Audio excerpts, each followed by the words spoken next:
Chapter 18:11. It would be best if no one dared to covet her for the rest of her life because she could only be his. She belonged to him from the inside out. Who would dare snatch her away from him? Go and die. Ce was drugged in this lifetime and the drug's name was Yunjian. After Ce's words, the old ladies, old men, and some middle-aged women and men around them laughed. The children in the village who were around the same age as Yunjian and Ce had gone to the town to study in middle school or high school, coming back once a week. Those who were better would be admitted to Longmen City. In this era, if someone in the village were to be admitted to Longmen City or other provinces for the Gaokao, it was something that the entire village wanted to know. Coming back to reality, the old ladies and old men had heard a lot of rumors. Usually, young couples like Yunjian and Ce would only talk about being together, but it was just for fun. How many of them would actually get married and have children? Therefore, the old ladies and old men thought that Ce was joking. Young man, I hope you'll keep your word and marry her. Don't let her down in the future for following you at such a young age. The old lady who spoke just now waved the fan in her hand with a smile as she spoke to Ce. Once marriage was mentioned, Yunjian had a bad feeling. Was he going to? As expected, Ce's hand slipped into his pants pocket. Cough, cough, cough. Yunjian coughed softly and extended her hand to stop Ce, but Ce held her hand with his other hand. Ce's other hand had slid into his pants pocket to take out a large booklet. Country R's marriage certificate was different from the red booklet in Country Z. Country R's marriage certificate was similar to a certificate of merit and came in many different styles. One could choose from a cartoon, a landscape, or a variety of other designs. Yunjian and Ce's marriage certificate was white with a clean background. At this moment, Ce had already taken out the marriage certificate from Country R from his trouser pocket. Yunjian was speechless. This feeling was a mysterious sense of déjà vu. This is Country R's marriage certificate for Xiao Jian and I. We've registered our marriage here. After Ce showed off the marriage certificate in front of everyone, she carefully put it back into her pocket. The group of old ladies and old men who had been wondering if Yunjian and Ce were just playing around like other couples were dumbfounded. They're both married? He even went to Country R to register? How urgent was this? Cuff. You guys actually went overseas to register. This. The old lady was truly speechless. She had only heard of couples where the man treated the girl's feelings as child's play and tricked the girl into sleeping with him before abandoning her. She had never heard of or seen a man like Ce who went overseas to register his marriage for Yunjian and protected the marriage certificate like it was a treasure. I'm afraid this kind of guy is already extinct. She did not expect to see him here today. Just as the old ladies and grandpas around them gasped in shock, the child who had asked Yunjian and Ce if they would bump into each other at He Qing's house spoke up suddenly in front of everyone. What's the matter? Wah! Pretty sister and handsome brother aren't just dating, they're husband and wife. Is this the same relationship as my parents? Chapter 18:12. The child's voice was very loud and clear. It was as if he had been called out by the teacher in class. He was full of confidence and vigor that only children of this age would have. However, as soon as the child finished speaking, the old lady and old lady sitting around, including the middle-aged man and woman, He Qing, and Zhang Xiaofeng, who came out with him, froze. This kind of thing. It was enough for everyone to keep it to themselves. However, it was the first time something like this was said in front of so many people. Everyone around them couldn't help but blush, not to mention Yunjian and Ce. Although Yunjian looked extremely calm on the outside, her rosy cheeks were enough to express her current awkwardness. Ce, on the other hand, held Yunjian's hand without blushing or skipping a beat.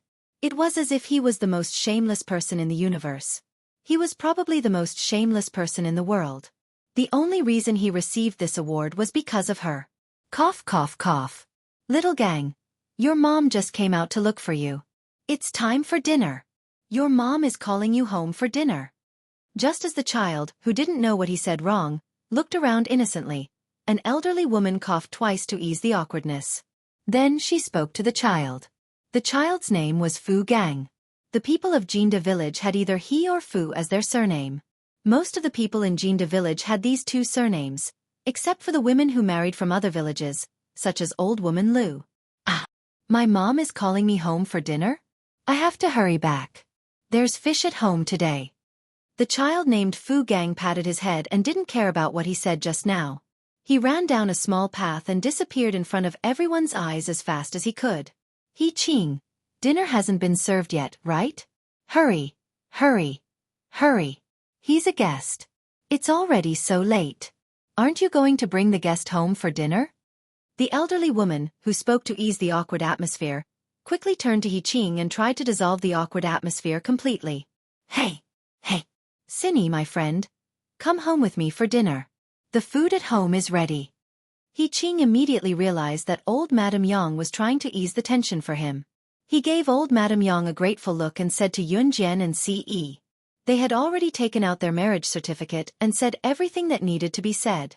Even the things that shouldn't have been said were clear in their hearts. Yun Jian's small hand tightly grasped his large palm. Ce didn't say anything else that would shock the world. Then, Yun Jian and Ce followed He Qing back home. He Qing quickly served the dishes.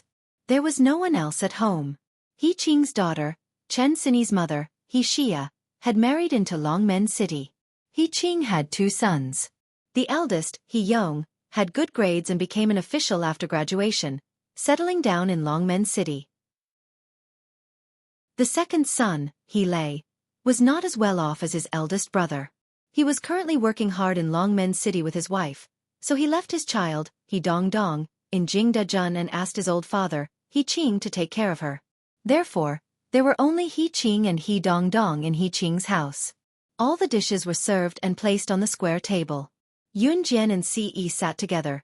Zhang Xiaofeng and Chen Sinny sat together, while He Qing and He Dongdong sat together. Old Master He Qing's cooking was not particularly tasty, but Yun Jian enjoyed it. Halfway through the meal, He Dongdong suddenly shook her head and looked at Yun Jian and Ce, then at Chen Sinny and Zhang Xiaofeng. It's Friday tomorrow. My friends' brothers and sisters are back from school. They said they're bringing everyone to the back of the mountain to shoot birds with slingshots. There's also a fishing and prawn competition. We'll barbecue and eat together. Brothers and sisters, can you guys go with Dongdong to play with everyone? He Dongdong asked as she looked at Chen Sinny and Zhang Xiaofeng with anticipation, then at Yun Jian and Ce. Sure, but you'll have to let the 3 of them play with you. I'll watch from the side. I can't do strenuous exercise. Chen Sinny waved with a smile and looked at Zhang Xiaofeng before her gaze finally landed on Yun Jian. Her brain had just healed from the rupture, so she could not even jump and had to walk slowly. Jian, I'll leave it to you. Chen Sinny stuck her tongue out at Yun Jian. Chapter 18:13. After dinner and a stroll, Yun Jian and Ce went to bed early. There were not many rooms in He Qing's house, but there was still room for each of them. Ce shamelessly followed Yun Jian into her room. The rooms in He Qing's house were connected one by one and the soundproofing was poor. For example, even if one farted in one's room, the room next door could hear it. In the beginning, Ce wanted to touch Yun Jian's outstretched hand, but when Yun Jian slapped his hand away, there was even a loud fart from next door that sounded like a lion's roar. Ce retracted his pig trotter hand in silence. It was a dreamless night. Yun Jian woke up in the afternoon the next day. For some reason, she slept especially well last night and only woke up in the afternoon. When she woke up, Yun Jian could feel Ce's hand resting on the back of her head as if it had been there for the whole night. She did not know when his hand had started to cushion the back of her head. Tilting her head slightly, she could see his bright and deep eyes. They were very good-looking. Ce woke up at 5 or 6 in the morning, but he did not wake Yun Jian up. He kept his hand on the back of her head so that she could lean against it comfortably and stared at her for 5 to 6 hours straight. It was as if he was not tired at all. Jia, brother, wake up. Let's go catch some birds. They're already at the back of the mountain. We're the only ones left. At this moment, there was the sound of someone knocking on the door, and He Dongdong's tender voice came through the door. The them naturally referred to He Dongdong's group of brats and friends, including their brothers and sisters. It was Saturday today and yesterday was Friday. Many young boys and girls who were around the same age as Yun Jian and Ce, who went to school outside, came back to Jinda village from town or Longmen City. Yun Jian and Ce had not gone far from Jinda village, so they did not run into them. The group woke up early this morning and went to the back of the mountain to compete in shooting birds with slingshots. Yun Jian and Ce slept until noon when he Dong Dong woke them up. Zhang Xiaofeng and Chen Sini had already gone to the back of the mountain. After Yun Jian and Ce woke up and ate the breakfast He Qing had left for them, they followed He Dong Dong to the back of the mountain. The back of the mountain was a place with trees and empty land. The scenery here was beautiful. Millet was scattered all around the mountain. Millet was the favorite food of birds. Since the back of the mountain was scattered with millet, the birds would automatically come over to eat it. When Yun Jian and Ce were brought here, they saw the group of children they saw yesterday as well as their brothers and sisters. Seeing Yun Jian and Ce, the young boys and girls around them took a few extra glances at Yun Jian and Ce due to their outstanding looks. Wow, it's the pretty sister and handsome brother from yesterday. When Fu Gang saw Yun Jian and Ce, he pulled a rather handsome boy who was about 1.75 meters in height over. Fu Gang pointed at Yun Jian and Ce and told the boy, "Brother, they're the brother and sister I met yesterday." Fu Gang wanted to say something shocking, but Zhang Xiaofeng was one step ahead of everyone else. He walked over from the side and interrupted Fu Gang before he could say anything shocking again. Cough, cough, cough. "Hello, I'm Zhang Xiaofeng. This is my cousin, Chen Sini. This is my master, Yun Jian. He's my brother, Ce." Zhang Xiaofeng took the initiative to extend his hand to Fu Gang's brother and introduced them to him. This also prevented Fu Gang from saying, "Bump into each other." "I'm Fu Xian." Fu Gang's brother nodded politely at Zhang Xiaofeng. After a pause, Fu Xian looked at Yun Jian and the others and asked, "Are you guys here to hunt birds too?" "Yeah, that's right." Zhang Xiaofeng rubbed his head and chuckled. "You guys are city dwellers from the city? No wonder you guys look so delicate. You don't know how to shoot birds, right?" At this moment, a girl walked over. She looked to be about 17 or 18 years old. Her face was a little dark, her skin was dry, and her nose was big. She wasn't pretty at all. The girl walked over and gave Chen Sini and Yun Jian a few glances. When she saw that Chen Sini and Yun Jian were pretty and their skin was fair and tender, she sniffled and said. However, she was secretly criticizing them in her heart. What's wrong with city dwellers? So what if they're pretty? Look at how delicate they are. They probably haven't even seen a slingshot before, right?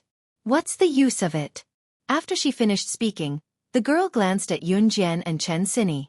Then she pointed at Fu Xian and said to Yun Jian and Chen Sini, "Brother, you guys are here." Chapter 18:14. Mingyu, have you forgotten? Not only does Big Brother Xian know how to shoot birds, but he's also shot birds with a gun before. Just as the girl finished speaking, a gorgeous and beautiful girl in a princess dress walked over. She looked at the girl who had spoken up for Yun Jian and the others. The girl who had spoken up earlier was about 17 or 18 years old. Her face was a little dark, her skin was dry, and her nose was big. She wasn't pretty, and her name was He Mingyu. She was a child from the village, and her grades were pretty good. She had managed to get into the town's high school. In a place like Jinda village, even getting into the town's high school was considered pretty good.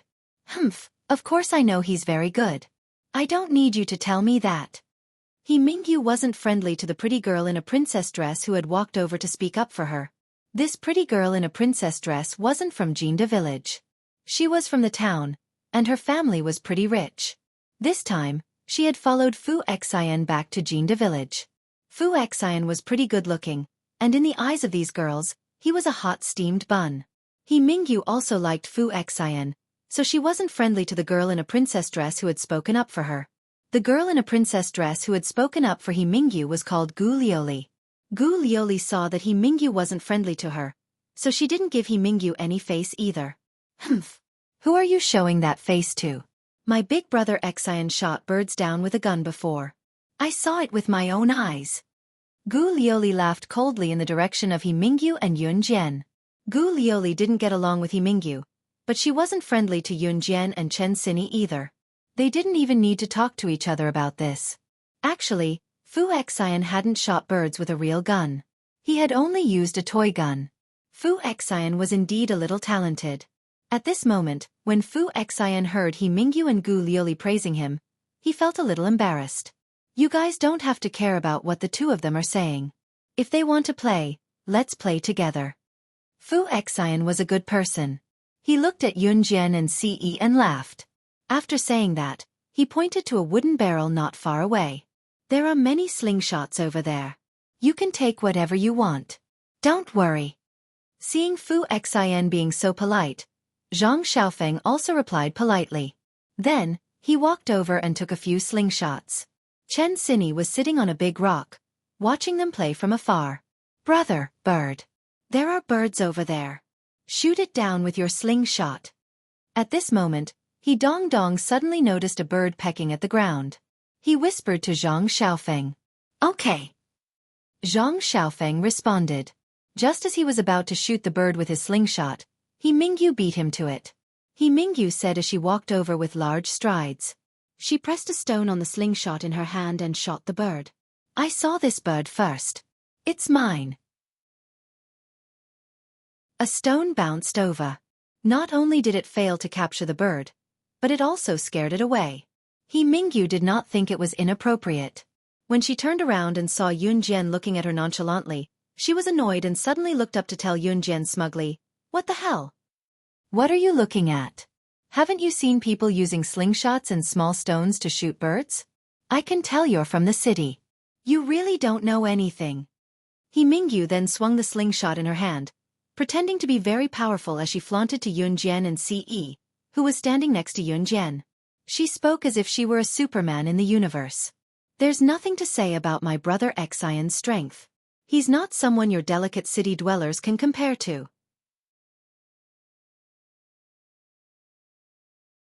Chapter 18:15. He Mingyu spoke as if she was a sharpshooter who never missed a single shot. She was extremely cocky. That's true. Mingyu is the best girl in Jinda village. Fu Xian's hit rate is 5 times out of 10, while Mingyu's hit rate is 1 time out of 10. A boy who was about the same age as He Mingyu and Fu Xian walked over and said honestly. He even rubbed his head and smiled a little embarrassedly. What the boy said was the truth. The group of people around them were all children from the countryside, except for Gu Lioli, who was from a wealthy family in town. Children from the countryside were still wild and could run, like He Mingyu. She was tanned because she was exposed to the sun every day. Children from the countryside were wild, and the birds in the countryside were wild as well. Over the years, people had gained experience in catching birds.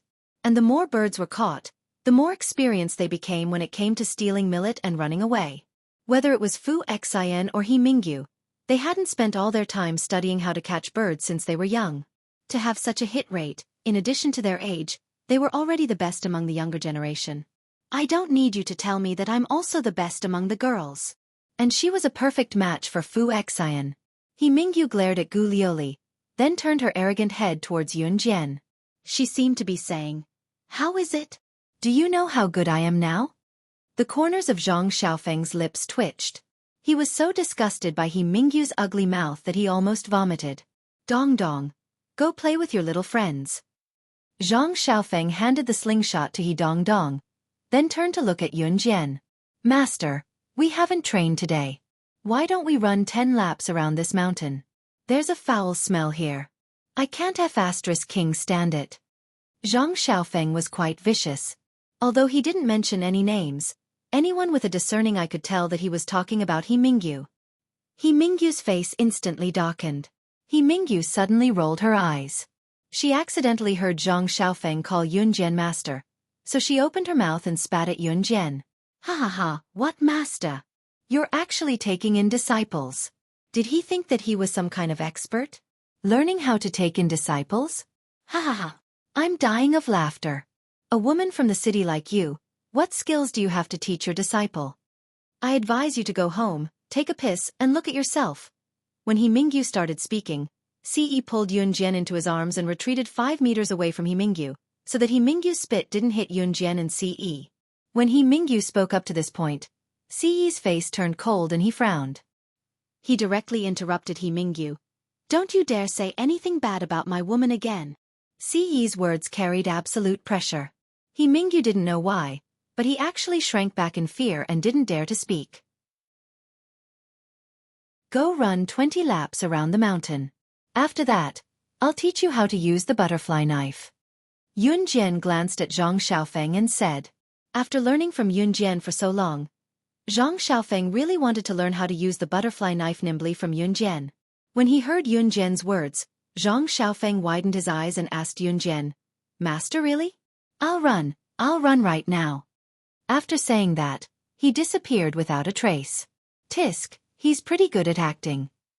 He Mingyu didn't dare to speak in front of Ce, but when he saw Yun Jian's expression, he couldn't help but mutter.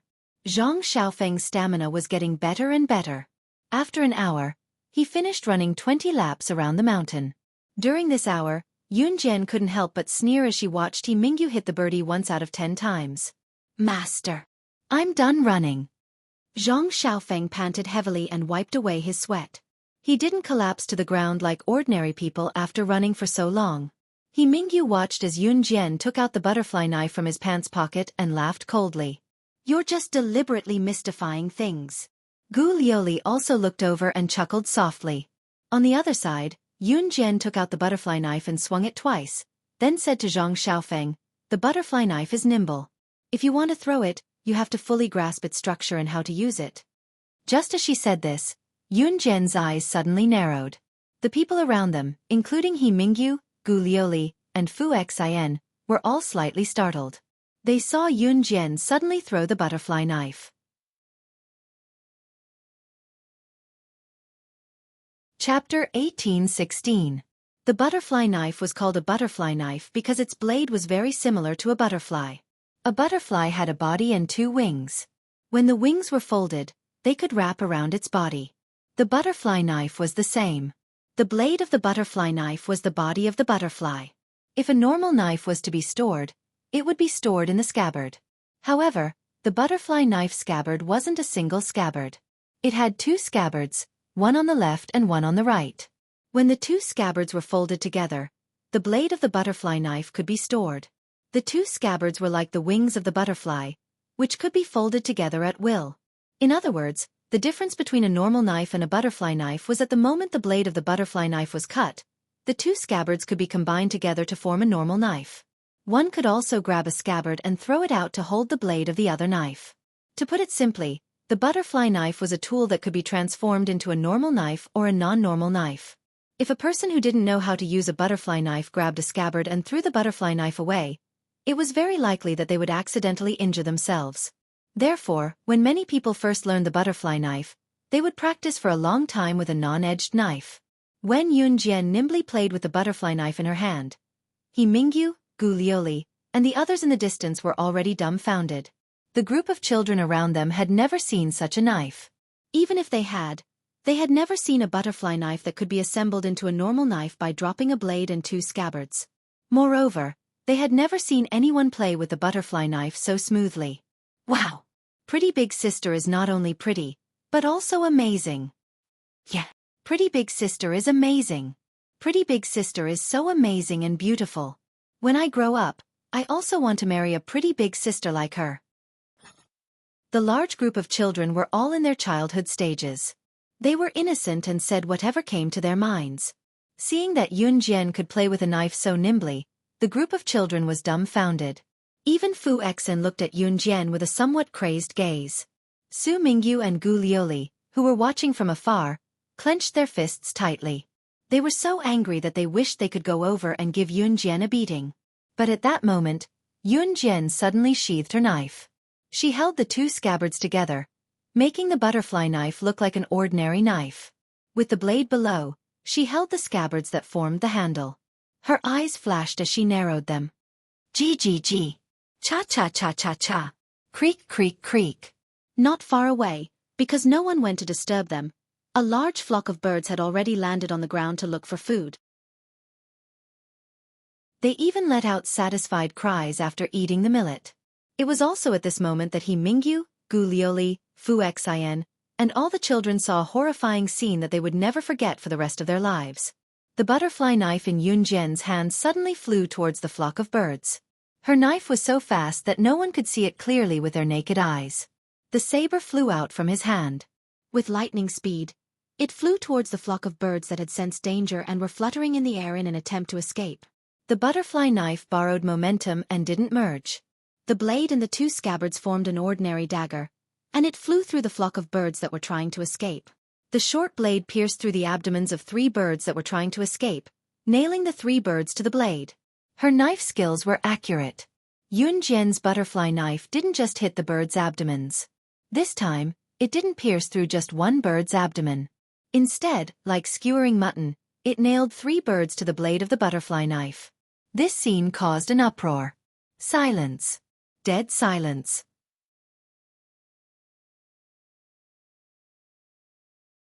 Chapter 18:17. The knife pierced through the abdomen of 3 birds in a row. Yun Jian's knife skills were so accurate that it frightened and horrified everyone present.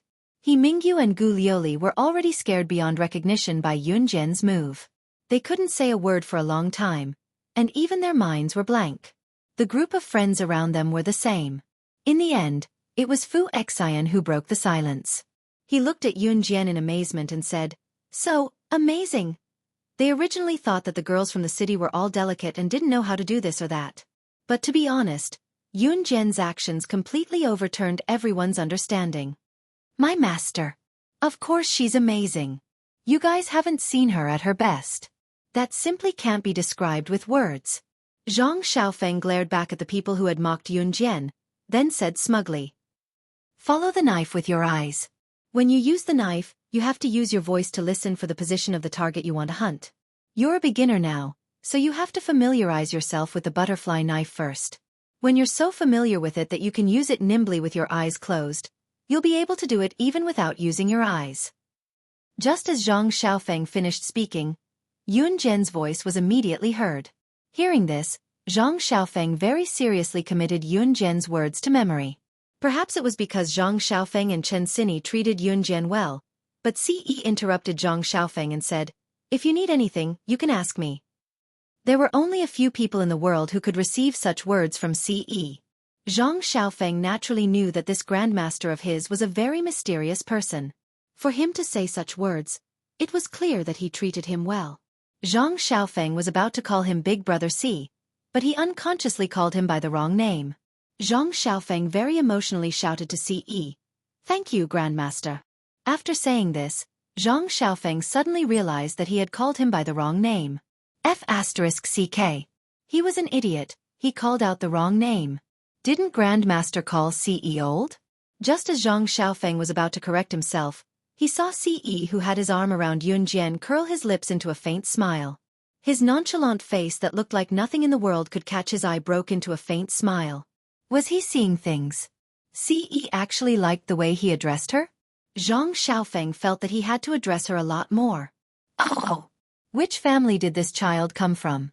He actually managed to hit 3 birds with a single blade. Our Jinda village's children are getting better at catching birds. He's so different from these kids from the city. At this moment, the voice of the old woman Lu, the grandmother of the little girl who had run home crying yesterday, could be heard. Not far away, old lady Lu was carrying her granddaughter and walking over while talking to him. Old woman Lu wanted her granddaughter to play with everyone. She had just arrived at the back of the mountain when she didn't expect to see the 3 birds hit by the blade. Seeing that Yun Jian and the others were here, she wanted to boast about the prowess of her Jinda village's people. Granny, she was the one who hit these 3 birds with a single blade. Just as old woman Lu was feeling smug, Fu Xian's voice suddenly rang out. He pointed at Yun Jian, who was not far away. Hearing this, old woman Lu's expression immediately froze. What? She was the one who had thrown out the dagger of the 3 little birds. Wasn't she just a useless little girl from the city? How could she have such an ability? Just as old woman Lu was holding her granddaughter in shock, Yun Jian and Ce suddenly felt that something was amiss around them.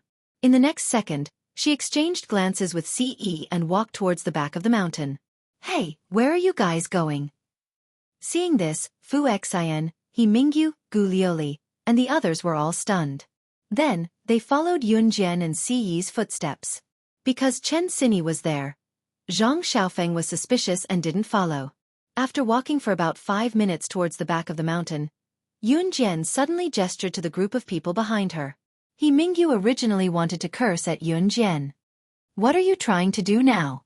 But for some reason, when Yun Jian gestured, She didn't immediately react and was about to speak.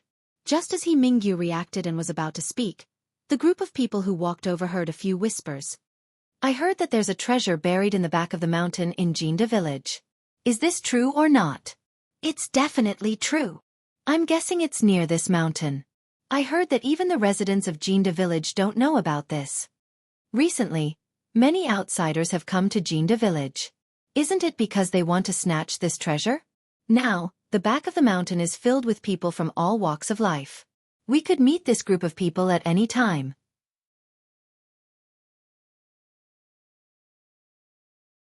Chapter 18:18. Listening to their conversation, Yun Jian and Si Yi's eyes glinted as they stood in the dark. He Mingyu, Fu Xian, and Gu Lioli covered their mouths tightly and widened their eyes. They forced themselves not to make a sound as they watched the scene unfold before them. Thankfully, the children who were still in primary school didn't follow them. Old woman Lu didn't follow them either, so they didn't make a sound. The reason why He Mingyu and the others were frightened was because the two men standing in front of them were holding two pistols in their hands.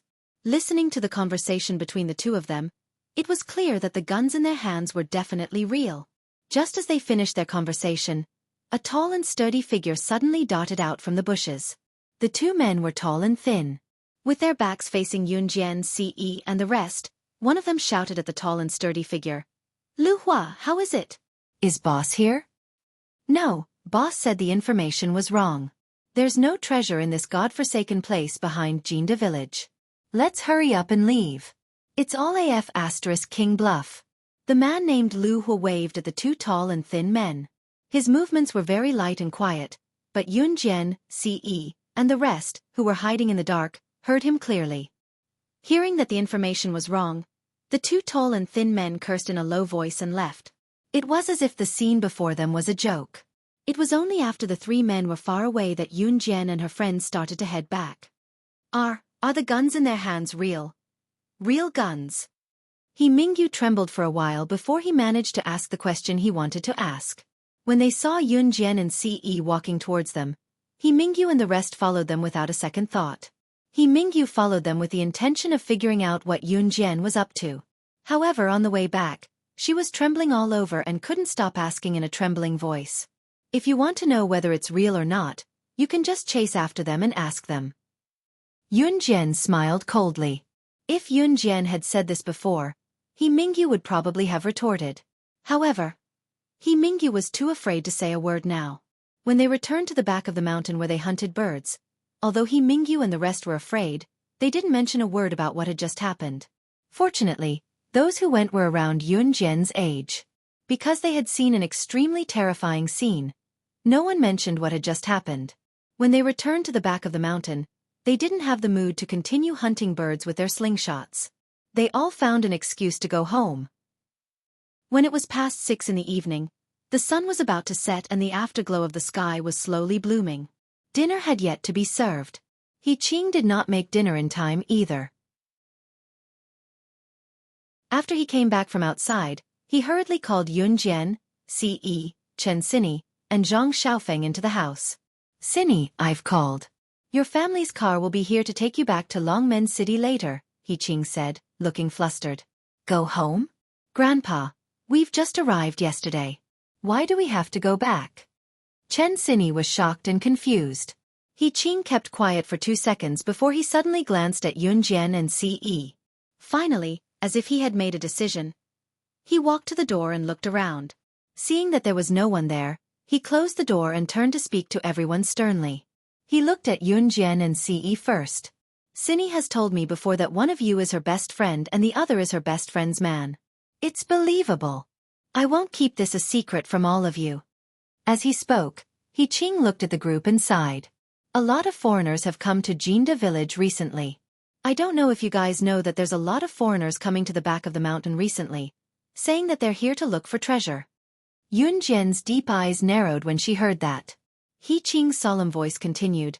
They've been looking for treasure in the back of the mountain but to no avail. Some of them have gone back while some are still unwilling to give up. I heard that a group of people have come recently. They're world-class bigwigs and they even have guns with them.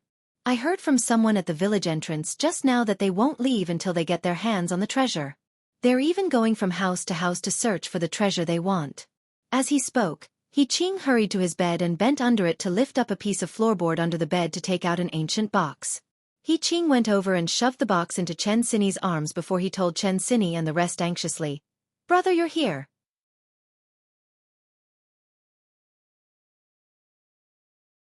Chapter 18-19. Grandpa. Then what are you going to do? Chen Sini had never heard of this before, let alone the fact that her family had an ancestral treasure. She was completely stunned and asked after a moment of silence. He Qing's words made Yun Jian blink as well. The fact that He Qing could say this in front of her and Ce was proof that he trusted her and Ce a lot. Zhang Xiaofeng was equally stunned by He Qing's words. Ce, who was beside them, acted like he did not hear He Qing at all. As the leader of an Hun group, what treasure could Ce not have? To Ce, those rare treasures were not as precious as his Xiao Jian. His treasure was Xiao Jian. Other than that, no one or anything could replace it. Dong Dong and I will stay here. Don't worry, it'll be fine. Those people don't even know that the treasure is in our house. Anyway, Sini, take it and leave quickly. Your family's car will drive to the village entrance to pick you up later. He Qing said solemnly. This family heirloom had been with the He family for a long time and had been passed down for many generations. About a year or two ago, someone suddenly spread the news that there was a treasure in the mountain behind Jinda village. The villagers did not know about it, but it was a hot topic outside. There were many people who came to the mountain behind Jinda village to search for the treasure, but to no avail. Basically, they would leave when they did not find the treasure after searching the mountain behind Jinda village. However, the group of people who came these 2 days was said to be sent by an international bigwig. All of them were armed with guns. It was obvious that they were gangsters. When He Qing was in the village just now, he heard them say that they would not leave until they found the treasure. He Qing panicked. He quickly called Chen Sini back, planning to have her leave with the treasure. As they spoke, a car honked at the door. He Qing got Chen Sini to hold the antique box tightly and told everyone to pack up and leave. The car's here. Sini, go back to Longmen City quickly and pass this box to your mom. Don't let your eldest and second uncles know about it. He Qing reminded Chen Sini. He Qing knew very well that his eldest and second sons were greedy. If they knew that there was a treasure in their house, they would sell it for money immediately. As he spoke, He Qing led Chen Sini, Yun Jian, and the others out of the door. However, as soon as he walked out of his house, He Qing saw a car parked not far away. Beside the car stood a group of ferocious-looking people. This group of fiendish people had guns in their hands. And the leader of this group of fierce-looking people was the man with a tattoo on his chest standing at the very front. Beside him was someone He Qing was familiar with. "Liang, why are you here?" He Qing looked at the leader of the group of people in surprise. Beside him stood a person who was about the same age as him and looked very much like him. The person called Liang was He Qing's younger brother, He Liang. "Brother, what's this thing in your granddaughter's arms? Where are they going?" He Liang's eyes shone when he saw what Chen Sini was holding. "He Liang, do you know what you're saying?" The menacing men around them were obviously the world-class bigwigs. He Qing's eyes widened in shock when he heard He Liang's words. "You don't have to call me by my full name, brother. I can hear you," He Liang said to He Qing in a sarcastic tone. After saying this, He Liang, who had wanted to put on an act just now, immediately revealed his true colors. Brother. You're so nice to me. Our father was so nice to you when he passed away. He even passed on such a precious thing to you. If it wasn't for my neighbor, Old Wang, who overheard the conversation between you and our father, I wouldn't even know that our family had passed on such a treasure."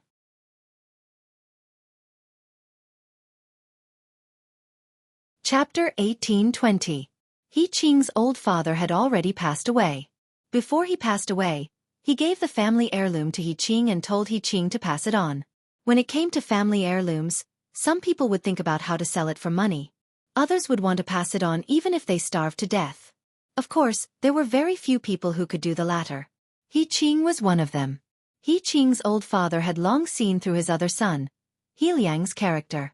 That was why He Qing's old father gave the family heirloom to He Qing. At this moment, after hearing He Liang's words, He Qing suddenly thought of something. His finger trembled as he pointed at the group of ferocious-looking people and said loudly, "Liang, could it be that these people, were you the one who called them here?" His own younger brother had betrayed him. Qing didn't know how to describe this feeling. "My brother, don't look as if you were the one who suffered a great loss.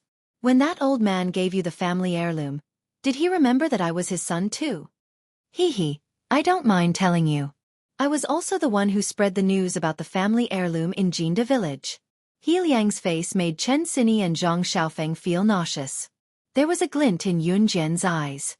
Si Yi's arm around her waist never loosened. You.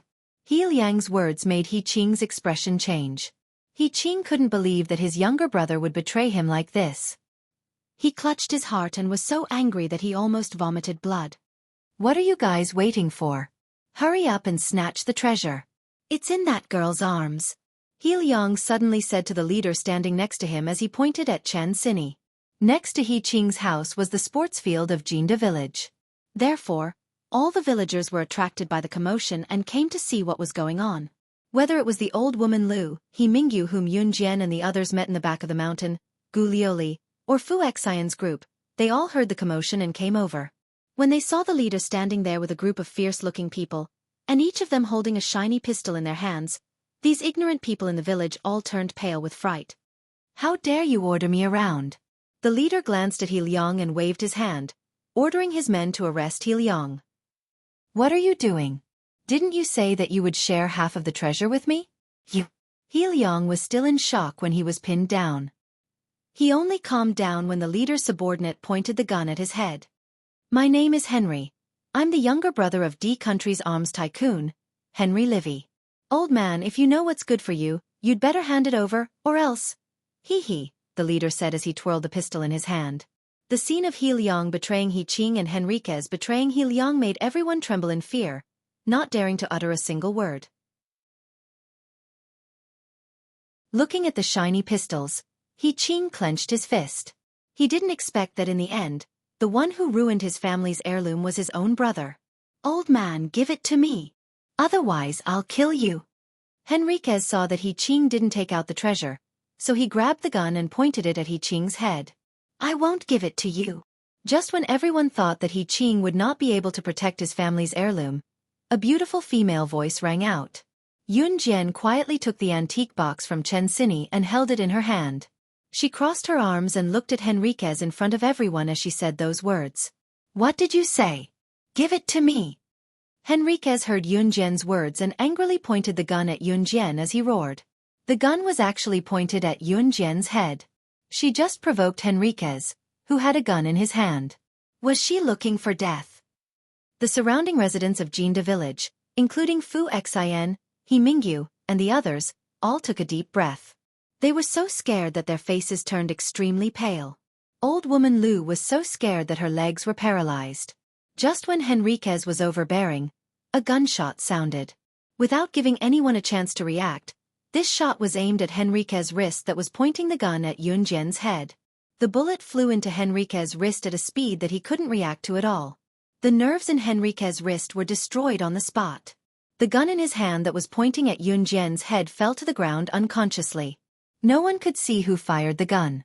When everyone looked in the direction of the frightening bullet, they saw a shiny silver gun appear in Si Yi's right hand while holding Yun Jian's waist. In terms of shooting skills, Si Yi was invincible in this world. With a dark expression, Si Yi looked at Henriquez without a change in his expression. After he shot Henriquez's wrist in a swift motion that no one knew when he had taken out his gun and shot, a voice so cold that it shocked everyone rang. It was directed at Henriquez.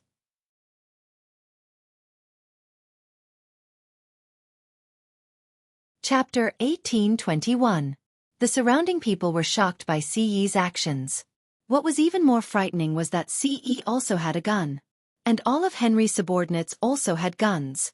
Even if everyone knew that Si Yi had a gun, they would never have thought that Si Yi would do such a thing. Just because Henry pointed his gun at Yun Jian, Si Yi fired at him. Not to mention Si Yi's marksmanship, just his actions alone were enough to show that he was disregarding his own life just to protect Yun Jian. There were many girls present, and Si Yi was so handsome. When these girls saw this scene, they couldn't help but be tempted. Nowadays, How many boys would really disregard their own lives for the sake of the girl they liked? Just as everyone was thinking this, Henry, who had one of his wrists crippled, held his hand and roared, "You actually dared to shoot at me! Kill him! Kill them for me! After taking the treasures, don't leave a single one alive." Henry's tone was very agitated. It was the kind of furious roar that came from enduring the pain in his wrist. So what if Ce had a gun? He was only one person after all. The Jinda village residents standing in the distance were so frightened that their legs went soft. Henry had obviously suffered all kinds of knife and gun wounds in the past.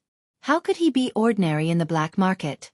Although Henry was in great pain from Ce's attack, he could still endure it. Just as he growled, Henrius held his injured wrist. His eyes darted around, not looking at Yunjian closely just now. Now that he was looking at her delicate and beautiful face, he could see that she was delicate and pretty. She was more perfect than any girl he had ever ked. Henrius' eyes suddenly narrowed, and his lower body swelled. Perhaps because Ce dared to shoot at him and injure him, Henry wanted to take revenge. He pointed at Yunjian and said to his subordinates, "Don't kill this girl. Kill everyone else. Hee. How dare you injure me? I'll *king rape your woman in front of the whole village." The person Henry wanted to take revenge on was naturally Ce, who had hurt him. He was the younger brother of the D country's military tycoon, Henry Li Wei. How could a brat like him provoke him? Originally, Ce didn't plan to make a move, but after hearing Henrique's words, Ce's eyes flashed with a strong killing intent. Even he himself could not bear to touch his Xiao Jian. "You can prepare to die now." Ce let go of Yunjian's waist and took 2 steps towards Henry. Yunjian blinked. "What did you say?" Henry glared at Ce. However, the moment Henriquez spoke, Ce's tall figure appeared in front of Henriquez like a phantom. He directly passed by Henriquez's subordinates who were protecting him. His speed as fast as a bolt of lightning. Raising his hand, the gun in his hand was pressed against Henriquez's temple before his men could even react. Without any hesitation, the bullet went straight into Henriquez's temple with a bang. The residents of Jinda village had never seen such a scene. At the same time, the residents of Jinda village retreated 3 feet in fright, their faces drained of color. He killed someone. The second before Henriquez closed his eyes and stopped breathing. His eyes widened in disbelief as he fell to the ground. His subordinates were all highly trained assassins. These assassins could even buy him time to escape the pursuit of a top 10 international secret agent or assassin ranking. However, Ce just now was like a phantom, appearing in front of him in seconds and killing him directly. Such skill. Other than slaying God, who ranked first in the international secret agent ranking, no other male in the world could do this. Could he be from an Hun group? However, before Henriquez could think further, his body had already fallen to the ground. The surrounding residents, including Fu Xian, He Mingyu, and the rest, had a drastic change of expression as they retreated to the corner of the wall in fear. Even Henry's men were stunned by Ce's simple yet fast speed that could not be captured by the naked eye. At this moment, Ce had put away the gun in his hand. With both hands in his trouser pockets, he kicked Henriquez's body more than 10 meters away, causing Henriquez's body to fall onto Henriquez's most prized subordinate. In front of everyone, Ce's mellow voice that was so cold that it was frightening rang. He spoke openly about his identity to Henry's subordinates.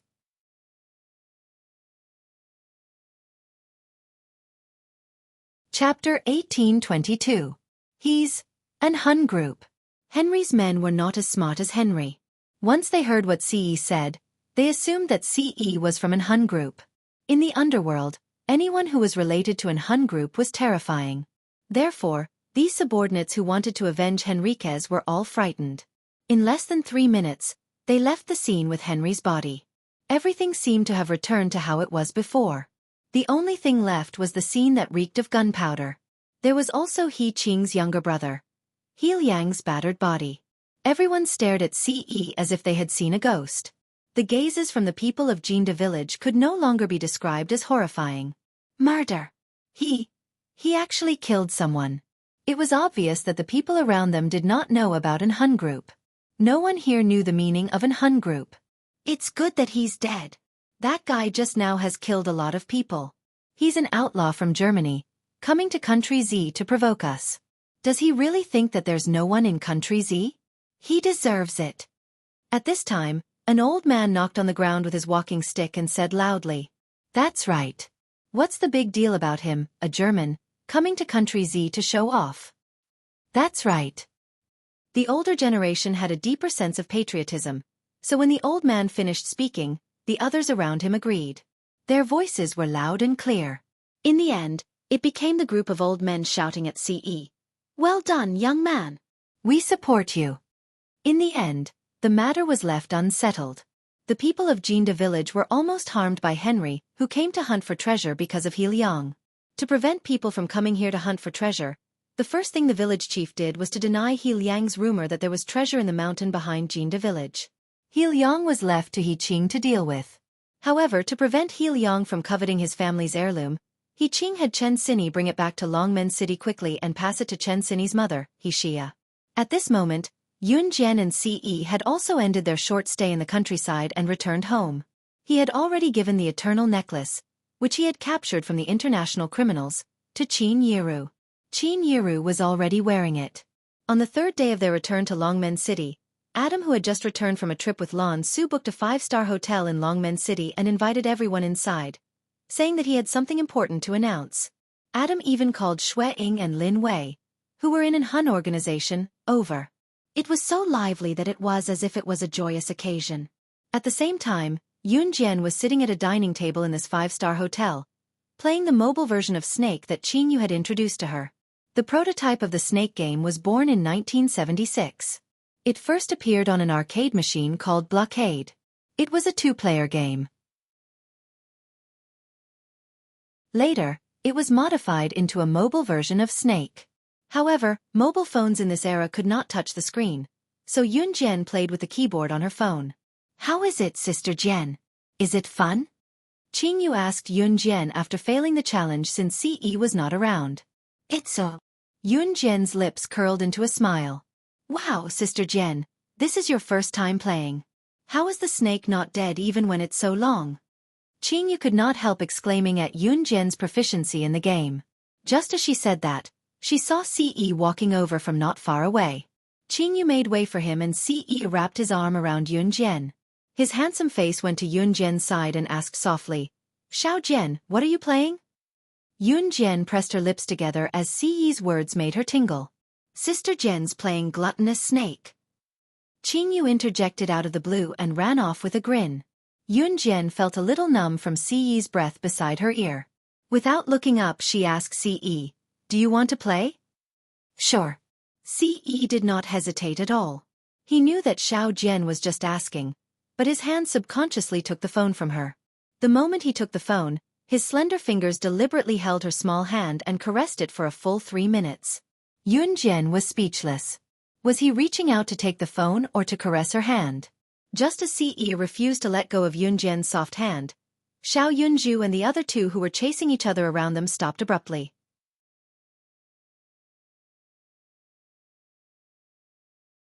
Chapter 1823. At this moment, Ce's bony hand was holding onto Yun Jian's delicate hand, refusing to let go. Cough, cough, cough. Qin Yiru blushed when she heard what Xiao Yunju said. She quickly walked over to grab Xiao Yunju and dragged the 3 of them to the side. Fortunately, they were all on the same side. Qing Yu, Gu Nianji, and Luo Berry were all there, so they were not surprised by this. Yun Jian had Ce, Si Luo had Snow Eagle, Qin Yiru had Gu Junjian, Qing Yu had Yun Yi, and Lan Su had Adam. Even Xiao Yunju was holding hands with Duan Li, looking extremely happy. Gu Nianji, who was sitting alone in the corner, watched the scene before her. She pouted and waved at Luo Berry. "Little Strawberry, come here. Come here quickly." Luo Berry had been secretly eating pastries at the table, but when she heard Gu Nianji calling for her, she took 3 pieces of pastries from the table and walked over to Gu Nianji. Luo Berry did not know that Mo Sen, who was standing nearby in a suit, looked like he was looking at his younger brother, Adam. However, he was actually sizing up Luo Berry from the corner of his eyes. Luo Berry ran towards Gu Nianji. Gu Nianji reached out and put her arm around her shoulder. She said to Luo Berry, "Little Strawberry, you're the best." "They're all in pairs. Fortunately, you're here. Otherwise I would be alone. How awkward would that be? Gu Nianji laughed out loud like a man and took 2 wine glasses. She shoved one of them into Luo Berry's arms and said to her, "Come, come. Come, come, come. To celebrate our friendship, cheers." Gu Nianji was from Yulong mainland, so she had a forthright aura. Luo Berry, on the other hand, was more delicate. She held the glass of wine and was stunned. Gu Nianji had been taking care of her when she was at Qing Yu's house, like a big sister. Luo Berry grinned at Gu Nianji as she thought about it. She took the glass of wine and clinked it with Gu Nianji's. Just as she was about to put the glass into her mouth, a very beautiful hand reached out and blocked Luo Berry's hand that was about to put the wine glass into her mouth. "She can't drink. I'll drink for her." A male voice that Luo Mei had been longing for sounded. The voice was very pleasant to the ears, and there was a hint of a cool breeze in his breath, making people feel refreshed. Mawson, who had been watching Adam the entire time and secretly glanced at Luo Berry from the corner of his eyes, couldn't help himself when he saw that Luo Berry was going to drink. He walked over and snatched the wine cup from Luo Berry's hand, downing all the wine in one gulp. Luo Berry was shocked by Mo Sen, who suddenly walked over. She was stunned and didn't react for a long time. You don't have to drink for me, I can drink." Just as Lockberry was about to explain, Mo Sen interrupted. "Drinking is bad for a girl's body. Don't drink in the future." After saying that, Mo Sen took away the wine glass in Rockberry's hand. Luo Berry was stunned. Gu Nianji, who was beside her, covered her mouth and snickered secretly behind Luo Berry's back. She thought to herself, "My little strawberry, this is all I can do for you." Outsiders did not know that she, Gu Nianji, had a very proud title in Yulong mainland, matchmaker. At this moment, Adam suddenly wrapped his arm around Lan Su's waist in front of everyone and carefully walked over. From the looks of it, he seemed to be afraid that Lan Su would fall. Adam even announced the good news of his treat when he walked in front of everyone. He was going to be a father. That's right. Lan Su was pregnant. Out of the 3 leaders of Anhun, Xueqi had the biggest reaction. He walked over to knock Adam's head and shouted, "You're going to be a father before me. I can't accept this." Mo Sen smirked and said to Adam, "We can discuss the wedding now. Mom and Dad are gone. I'm your brother. I'll definitely help you guys make this wedding a grand one." Lin Wei acted like he did not hear anything when he heard that. He did not feel anything.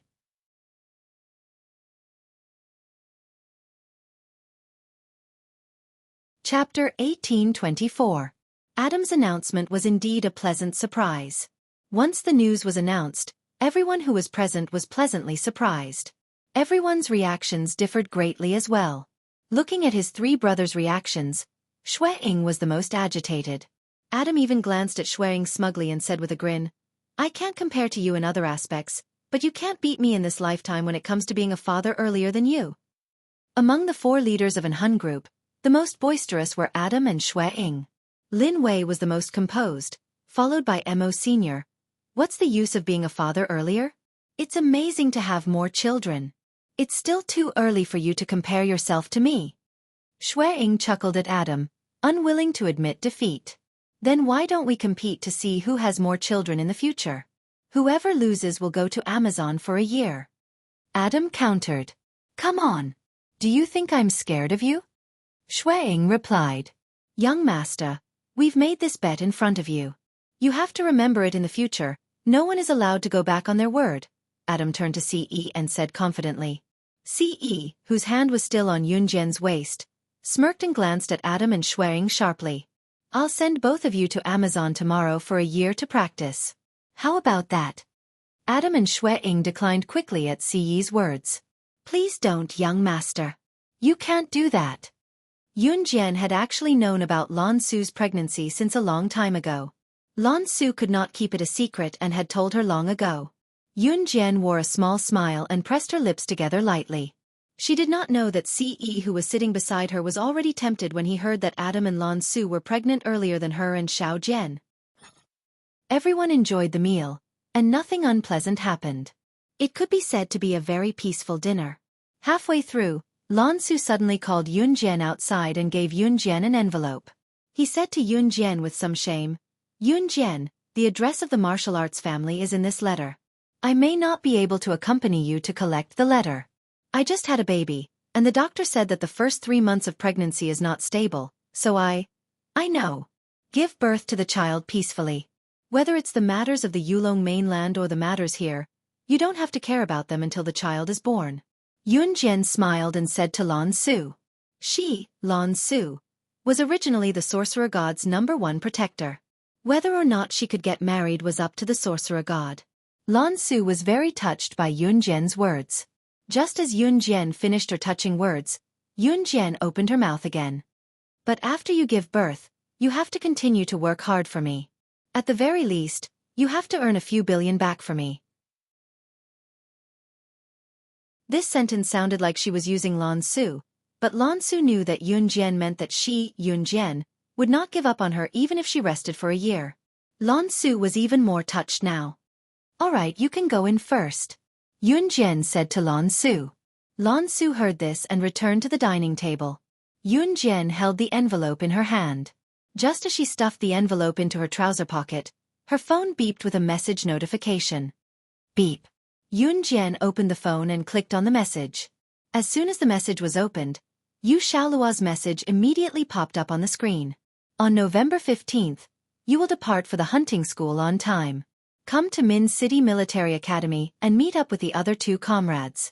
At that time, we will send you to the hunting school. You will stay in the hunting school for a year. You will stay at home for the next few days to prepare everything and wait for departure. On November 15th, Siyi's birthday was on November 11th, which meant that she could accompany him at the Hun organization for 4 days.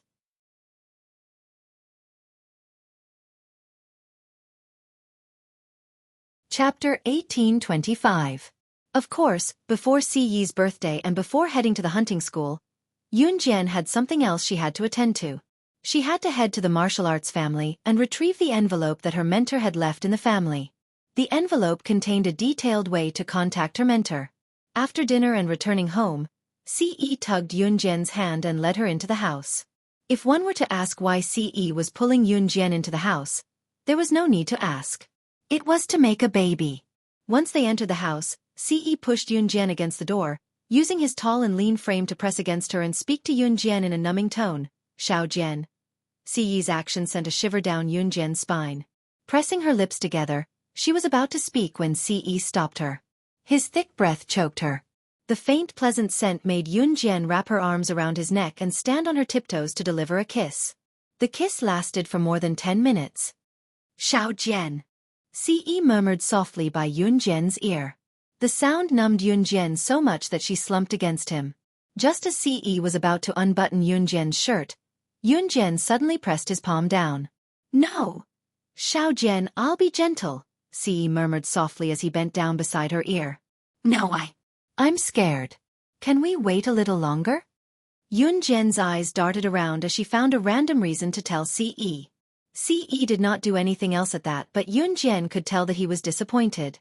Yun Jian felt guilty. She wanted to do it with him too. Cough. But when she remembered that his birthday was coming up. Xiao Jian, Ae, you guys are walking so fast.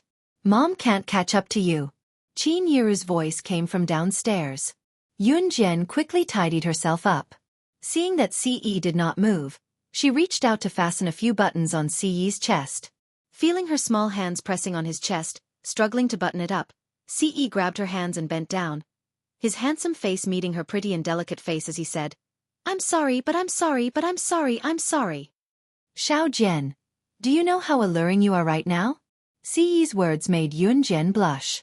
Other than him, there was no one else in this world who could make her, slaying God, the top secret agent in the international rankings, reveal such a girlish expression. Do it yourself. Yun Jian gave up on helping Ce with the buttons and walked to the side. Ce could not help smirking when he saw Yun Jian's behavior from behind. Was his Xiao Jian shy now?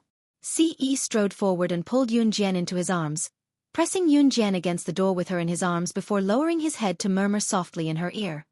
Xiao Jian is the one who undid the buttons. She has to do it back. I'll let you go when she does it. Yun Jian was bewildered by Ce's words. Let her go. While Yun Jian did not know what Ce meant, Ce pressed himself against Yun Jian and kissed her passionately. By letting her go, he meant that if she did not button his shirt when he kissed her, he would keep kissing her like this.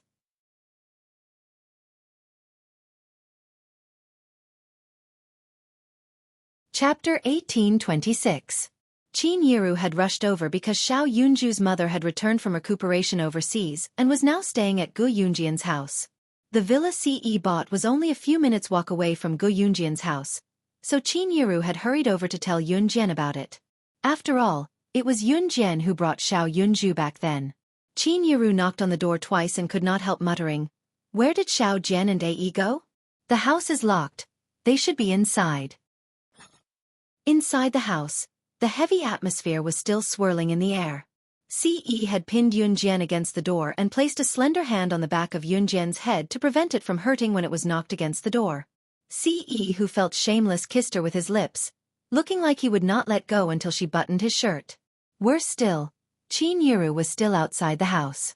Yun Jian's mouth was gagged by Ce, but she could only grope her way to Ce's chest. Yun Jian could push Ce away with brute force and he would not retaliate, but she did not want him to be hurt, so she could only button Ce's shirt with a blush on her face from Qin Yiru, who was outside the door. Yun Jian had only buttoned his shirt for Ce just now. Since she was kissed by Ce, she could not see where her hand was going. Perhaps it was because Ce was gripping her mouth.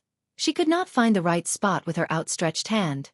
As slaying god, she could slit the throat with a single slash, and her hacking skills were the best in the world. As the goddess of sorcerer, she had ruled Yulong mainland for thousands of years and had once slain the gods of Deity continent. She was regarded as an object of reverence and worship by the world. However, as his woman, she was at a loss. Yun Jian had only wanted to reach for the bottom button of his white shirt, but her head was held steady, so she could only grope blindly. Mama Qin, Jie and Ce, Gij must be in the house. Xiao Zhu told me to tell you. Duan Li's sharp voice came from the staircase outside the house. Yun Jian and Ce, who were in the house, heard it loud and clear. Duan Li's voice sounded particularly frightening. Her hand slipped from the bottom of Ce's shirt as if she was caught doing something naughty, and her right hand accidentally touched something indescribable. It was scalding and warm. Unable to react in time, Yun Jian clenched her fists a few times. What was it? Soft and soft? Hard and hard? So big that she could not wrap her hand around it? Was it a gun he was hiding on him? Yun Jian blinked. She could clearly feel the change in Ce's expression. As she thought about it, Ce suddenly stopped kissing her and grabbed her hand that was under him. Panting, he went to Yun Jian's ear and whispered to Yun Jian in a volume that only the two of them could hear. Xiao Jian, are you playing with fire? She actually held his. If Qin Yiru and Duanli, who were standing outside the door, were not here, he would have tossed her onto the bed right now. It was only then that Yun Jian realized what she was grabbing and blushed. Yun Jian was about to speak softly. Ce suddenly went to her ear and bit it softly, his warm breath blowing against her ear or neck. Yun Jian shuddered. Outside the house, Qin Yiru waited for a while, but no one came out. Her first reaction was that something had happened to Xiao Jian and Ai. Qin Yiru quickly ran to get the spare key. Just as she was about to open the door, she saw Yun Jian walked out of the room drowsily and glanced at Qin Yiru, asking, "Mom, we just fell asleep. Is there anything you need?" "I thought something happened to you guys in the house. Xiao Zhu's mother is back. She's over there now. Do you want to go and take a look?" Qin Yiru breathed a sigh of relief. There were news reports about family members staying silent in their own bedrooms, only to find a corpse in front of them the next day when they opened the door. Death by electrocution, suffocation, and so on. It was inevitable that Qin Yiru was worried. "I'll go take a look." Yun Jian's cheeks were as red as a monkey's butt. Pretending that Ce was asleep, she walked out of the house and closed the door, not letting Ce out. She didn't even dare to imagine what had happened just now.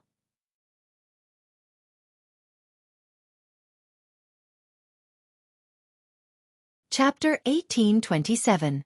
Xiao Yunju's biological mother in this life was called Yun Hailan. Yun Hailan was stabbed in the stomach by Brother Niu, who was collecting protection fees. Yun Hailan almost died back then and was sent abroad by Yun Jian. She had been recuperating in the hospital for close to a year and was finally back now. Like Qin Yiru, Yun Hailan was a woman with a hard life, so when she saw her, she felt like she was seeing herself and was very courteous. When Yun Jian went to Gu Yunjian's house and saw Yun Hailan nearly knelt to Yun Jian. If it were not for Yun Jian back then, she would probably have died because she did not have the money to get her injuries treated. How could she have fully recovered today? In the end, it was Qin Yiru who stopped Yun Hailan, who was about to kneel. Xiao Zhu is an obedient and sensible child. We haven't spent much time together, but we're like a family. You're Xiao Zhu's mother. We're a family from now on. I've heard about your family background from Xiao Jian. Why don't you stay in Longmen City and keep me company from now on? We've been with Xiao Zhu for a year. We can't bear to let him go. You stay. The place I work at is hiring. You can come to work with me and we can take care of each other. Don't leave. Qin Yiru stopped Yun Hailan, who was about to kneel before her, and blurted out everything she wanted to say. Sometimes, things that could be solved with just a few words had to be made like a parting of life and death. If Qin Yiru had not said those words, Yun Hailan would have left with Xiao Yunju. After all, she was embarrassed to stay here. However, what Qin Yiru said made Yun Hailan waver. Longmen City's economy was more developed than Yun Hailan's hometown. The security here was much better, so there was no need to collect protection fees. Therefore, Yun Hailan thanked Yun Jian and Qin Yiru a few times and was just short of kowtowing. In the end, she stayed with Xiao Yunju. After that, Yun Jian wasn't worried anymore. At first, he was worried that Yun Hailan would insist on taking Xiao Yunju away.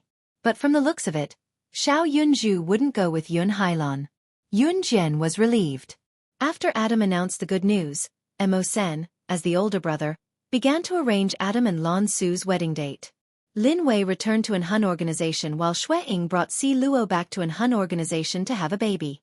His bet with Adam was still there. Everything seemed to have gone back to square one. Ce had returned to an Hun, and this time, it was Yun Jian who chased him back to an Hun. When everything was settled, Yun Jian put on her shoulder bag, which contained the butterfly knife given to her by Mu Ying, as well as the things she usually carried, and set off for the martial arts family. The letter Lan Su gave her contained the detailed address of this martial arts family. This martial arts family was different from other martial arts families.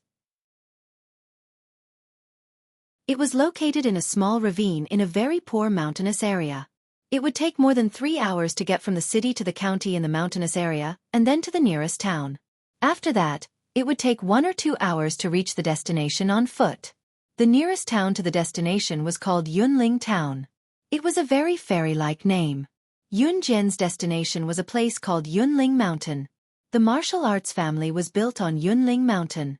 The construction of this martial arts family was similar to a large temple, but it wasn't a place to burn incense and pray. When Yun Jian arrived at Yunling Town, she was carrying her shoulder bag. Just as she asked the boss of a shop for the location of Yunling Mountain, the boss asked her in surprise, "You're going to Yunling Mountain too? You're going to the martial arts family, the Huang family, to learn martial arts, right?" Yun Jian nodded. Naturally, she wouldn't reveal her intentions.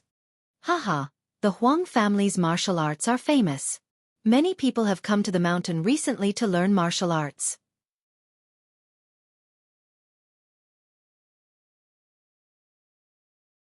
Chapter 1828. The Huang family was that martial arts family. The Huang family was a martial arts family that had been passed down since ancient times. Among the martial arts families, they were considered the top. Therefore, every year, many youths who loved martial arts would go to Yunling Mountain to study under the Huang family. When the shop owner heard that Yun Jian was going to Yunling Mountain, he naturally wanted her to learn martial arts. The others were all tall and strong young men who went to Yunling Mountain together to learn martial arts. There were also young ladies who would follow the tall and strong young men to Yunling Mountain to learn martial arts. Of course, those young ladies would leave after a few days. However, a girl like Yun Jian, who was carrying a shoulder bag, was obviously going to learn martial arts. The shop owner had never seen such a girl before, so he was surprised when he saw her. He recommended Yun Jian to get acquainted with a few young men in his shop who were also going to Yunling Mountain. When they heard that someone was going to Yunling Mountain, a few young men who were eating in the shop quickly came out to greet her. After all, it was a very good thing to be able to make a few friends in an unfamiliar place. "Hello, hello. Are you going to Yunling Mountain too? My name is Song Xueqi. I'm going to Yunling Mountain with my brother, Song Xuehui, and a few friends to learn martial arts. Are you going too?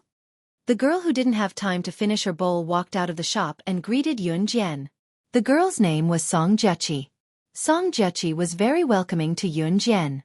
Yun Jian nodded subtly. I'm Xueqi's brother, Song Xuehui. I'm a university student. This is an activity organized by our club. We're going to learn martial arts from a proper martial arts family. A handsome boy stood beside her. He was about 18 or 19 years old, about 1 or 2 years older than Song Xueqi. He looked very similar to Song Xueqi. One look and one could tell that they were handsome and beautiful. The boy who called himself Song Xuehui politely introduced himself to Yun Jian. Yun Jian also nodded politely at the two of them. Little girl, don't be fooled by Xuehui and Xueqi's skinny looks. We're all from the same university. In our martial arts club, one of them is the president and the other is the vice president. They're very strong. Most of the boys in the school are no match for them. Another boy walked out of the shop. This boy had dyed his hair yellow. He looked like a local ruffian, but he was quite easygoing. He didn't feel like a hooligan at all. After introducing Song Xueqi and Song Xuehui, the boy stuck out his tongue at Yun Jian and introduced himself. My name is Lin Xiang. I'm in the same university as them. I'm a member of the martial arts club. According to Song Xueqi, there were 5 members of their martial arts club.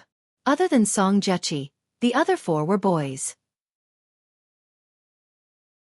These people were very friendly, and Yun Jian didn't know the way, so she went with them. Song Xueqi and the others hadn't finished their wontons yet, so Yun Jian also walked into the store and sat at a table. In addition to Song Xueqi and the other 4, there were 3 other people who were planning to go up the mountain with them. These 3 people were slightly older than Song Xueqi's group.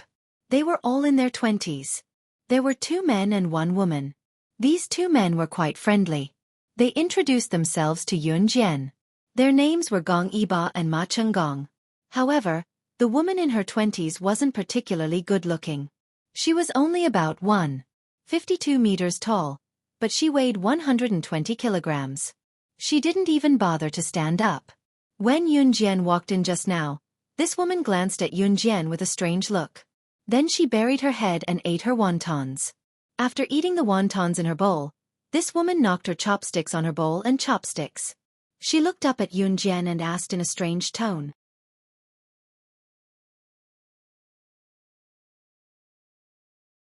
Chapter 1829. Adolescent girls were more or less rebellious. If they weren't rebellious, it would be unscientific. The woman who spoke was called Wang Gonggong. Wang Gonggong didn't look very good. Her nose was a little flat, but her face was covered with thick makeup. She looked like a typical gangster. Wang Gonggong, Gong Yiba, and Ma Chenggong were all university students. However, they were in their 4th year and were obviously a few years older than Song Xueqi and the rest. Wang Gonggong was a typical gangster among the female students. She smoked, drank, and went out to play with men. She didn't go back to the dormitory during university curfew. She fell in love and acted like a lady in front of boys. Although Wang Gonggong was ugly and had a bad figure, there were always some boys who were willing to date her when she mingled in society. Wang Gonggong was a quiet girl, but she didn't give any face when she spoke. Of course, this silence was also an act. As long as she was in front of a handsome boy, she would immediately change her tune and act coquettishly.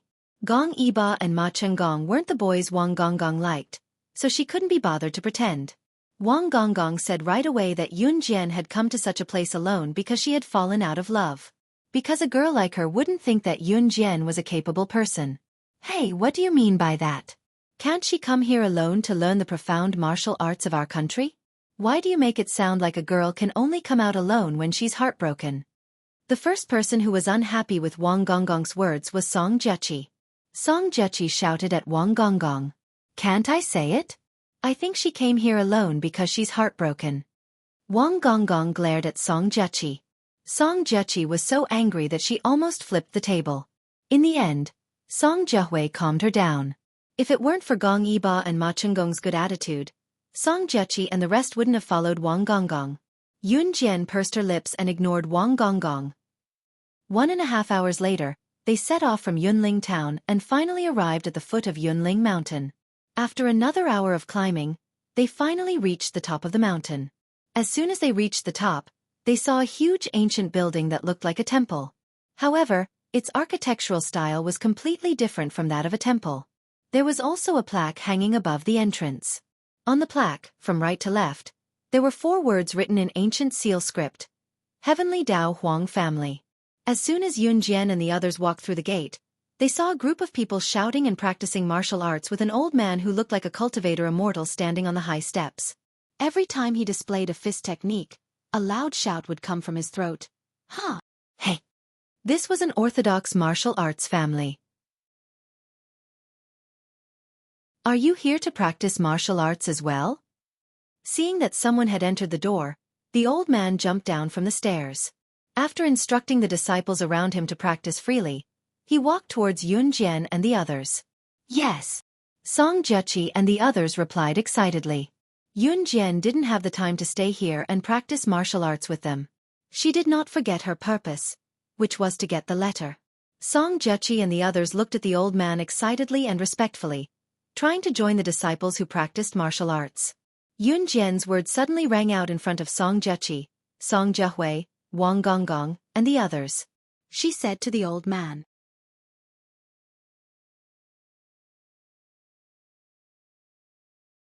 Chapter 1830. Yun Jian's words carried a certain authority, causing the elder to pause. Xueqi, Xuehui, Lin Xiang, and even Wang Gonggong were speechless. What Yulong continent, daughter of the Wu clan, sorcerer goddess? What the hell was this? Moreover, wasn't Yun Jian here to learn martial arts like them? Why did she ask the elder to meet the head of the Huang clan the moment she arrived? What daughter of the Wu clan? What is sorcerer goddess? Are you here to engage in crooked practices? Didn't you ask around before you came? The head of the Huang clan, Huang Bitian, isn't someone anyone can meet. Some people don't even get to meet the head of the Huang clan from the time they joined the clan to learn martial arts until they left. You're just a lovelorn girl with no power or influence. Why would the head of the Huang clan want to meet you? Even Wang Gonggong, who wasn't very satisfied with Yun Jian, was in awe of the Huang clan, which was ranked first among the martial arts clans. After hearing Yun Jian's words, Wang Gonggong took the initiative to speak to Yun Jian. His words sounded as if Yun Jian had really come here because she was heartbroken and was here to cause trouble. Xueqi and the rest didn't say anything. The old man, who had been teaching a group of students who were also apprentices, was also surprised. Most of the apprentices who came to the Huang clan to learn martial arts were in awe when they spoke to the Huang clan. Not to mention Yun Jian, who directly walked up and asked the head of the Huang clan to meet her. She was totally different. The old man had never seen such a clean and tidy little girl with a shoulder bag say such words the moment she came to his door. Obviously, the elder and the people around him didn't know about Yulong continent, much less the sorcerer clan. Of course, Yun Jian said this because she knew that the head of the Huang clan, Huang Bitian, must know about the existence of Yulong continent. Putting aside how many times the head of the sorcerer clan, Wu Lan, had sent people to the Huang clan to collect letters, but to no avail. Just based on the fact that Huang Bitian had saved his master's life and left him a letter, his master must have told Huang Bitian a thing or two. However, the old man in front of her didn't know that. When he saw Yun Jian open her mouth and ask to see the head of the Huang family, Huang Bitian, he was stunned for a moment, then quickly recovered. Is my Huang family's patriarch someone you can meet just because you want to? The old man immediately drooped his head with an unkind look on his face. Second uncle, what's wrong? Who made you unhappy? At this time, a young girl walked in through the door. She was about 16 or 17 years old and was quite pretty. After the young girl walked in, she circled around Yun Jian and asked the old man. She wanted to see your father as soon as she came up the mountain. Of course I won't agree. The old man said to the young girl. His tone was completely different from when he spoke to Yun Jian. His voice was much softer. Clearly to the old man, Yun Jian was purely here to cause trouble. The young girl who ran in was obviously the youngest daughter of the Huang family's patriarch, Huang Ling. You want to see my father? Why do you want to see my father? He's not fun. But if you want to see him, I can take you there. Huang Ling, still had a childlike innocence. She turned to look at Yunjian and said to Yunjian with a smile, Ling don't get involved. This matter has nothing to do with you. The old man pushed Huang Linger away and continued to shout at Yunjian. If you're here to practice martial arts in my Huang family, then my Huang family welcomes you. But if you're here to cause trouble, then don't blame me, Huang Bihai, for ruthlessly driving you out of my Huang family. Before the old man, Huang Bihai, finished speaking, he suddenly saw 3 young girls in black coming in through the door. These 3 young girls in black were extremely beautiful. Their appearance was second only to Yunjian, but they attracted the attention of everyone present. When the old man, Huang Bihai, saw the 3 young girls in black, his expression changed. His elder brother, Huang Bitian, the patriarch of the Huang family, had once told him that these young girls in black came from a family in a mysterious region. The people there had the ability to destroy the world. So they must not be provoked. Therefore, when Huang Bihai was about to bow to the 3 young girls in black in front of everyone, a voice suddenly rang out. Just when everyone saw Huang Bihai being so respectful to the 3 young girls in black, their hearts were filled with endless questions. They saw Yunjian turn slightly to the side. Her eyes flashed sharply, showing her side profile to the 3 young girls in black. The 3 young girls in black, who made Huang Bihai so respectful, moved their eyes when they saw Yunjian. Then in front of Song Xueqi, Song Jiahui, Lin Xiang, Wang Gonggong, and everyone else present, the 3 young girls in black knelt down to Yunjian directly. They bowed their heads respectfully and exclaimed.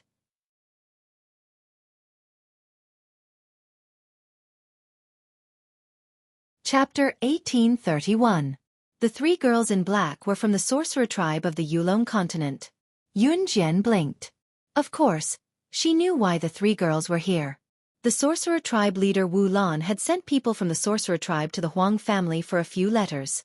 However, no matter how tempting the sorcerer tribe was, the Huang family leader Huang Bitian did not waver. The 3 girls must have been sent by Wu Lan to ask for the letters again. They just happened to bump into her this time. The 3 of them quickly knelt down and bowed. She. Why are they kneeling to her? Wang Gonggong's eyes turned to Yunjian without blinking. Her pupils constricted slightly.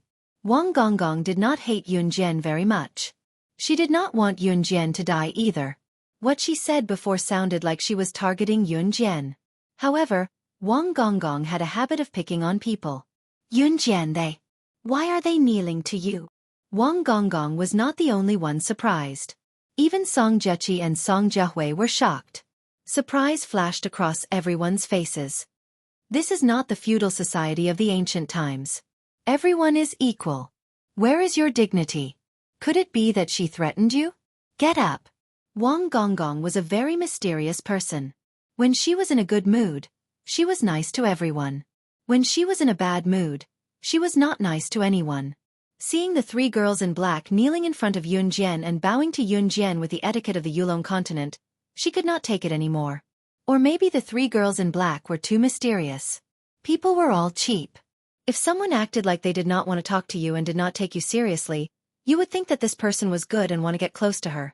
Wang Gonggong felt that the 3 black-clothed girls were quite mysterious, so he wanted to make friends with them and tried to pull them over.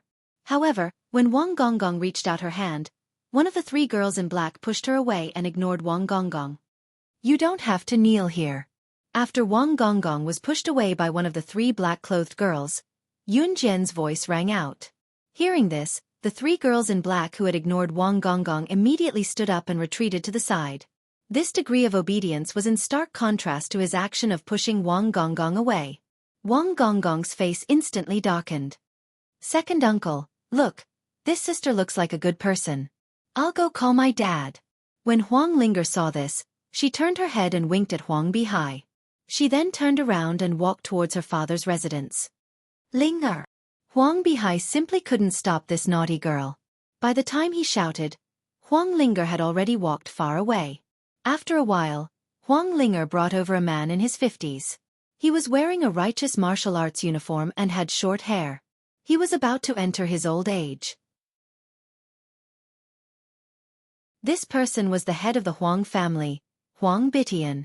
Dad, it's this sister. Huang Linger led Huang Bitian to Yunjian. She leaned forward mischievously and stuck out her tongue at everyone. Then she pointed at Yun Jian.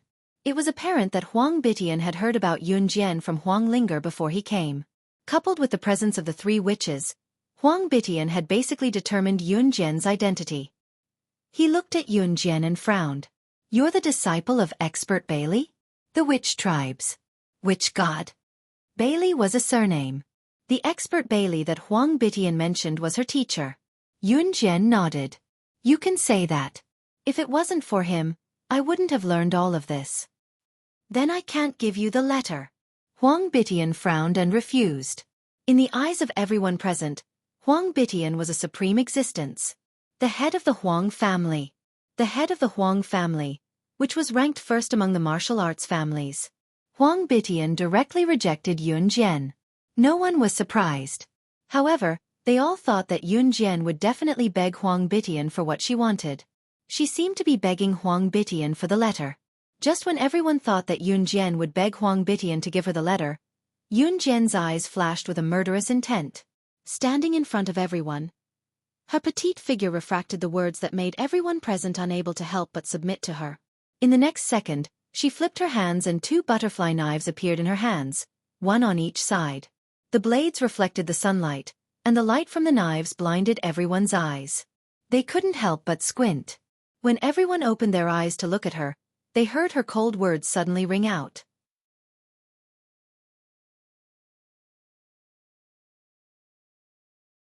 Chapter 1832. She had to get this letter. It was not only because her mentor in her past life had taught her these skills and allowed her to survive in that bloody world. Yun Jian's intuition told her that her mentor, Bailey Expert, had an inextricable relationship with the thousands of continents. She had sent Wu Lan to search the entire Yulong mainland, but she could not find any trace of her mentor, Bailey Expert. On Earth, as long as one was a righteous earthling, nothing could escape her eyes. In Yulong mainland, the power of the sorcerer tribe was spread all over the continent. However, she could not find any information about her mentor. What did this mean? The only explanation was that her mentor was neither from Earth nor the Yulong mainland. It was more likely that he came from a continent of a higher level than Yulong mainland. Although Yulong mainland was not the lowest level continent, in the thousands of years since the sorcerer god's departure, Yulong mainland had fallen from its former glory of being second only to Deity mainland. Yun Jian's intuition told her that her mentor was most likely from Deity mainland. Yun Jian did not know that Ce had regained all his memories, so she did not ask him. Her soul returned to reality. When Yun Jian finished speaking, everyone's pupils contracted. Even Huang Bitian sucked in a deep breath. Kosha mercenaries. Slaying God. Apart from Huang Bitian and Huang Bihai who took a deep breath, Lin Xiang also cried out in surprise. It was obvious that they knew what these two names represented. After exclaiming this, Lin Xiang frowned. He didn't even know why he was exclaiming. These two titles, I seem to have heard of them somewhere before? University students would not pay attention to these things. Most university students would only pay attention to the opposite sex. They did not pay attention to national or international affairs at all. Sometimes, when the class subscribed to a newspaper, the newspaper would report on national or international affairs. Only then would the students pay more attention to it. Of course, the people who knew about organizations or people like Kosha mercenaries and slaying God were usually those who were in this world. Huang Bitian and Huang Bihai must have heard about it. But for university students like Lin Xiang, Song Xueqi, Song Xuehui, and Wang Gonggong, even if they wanted to know, they had no way to do so. Haven't you heard a lot of things? You brat. You always say that you've heard of something big. Where did you hear it from?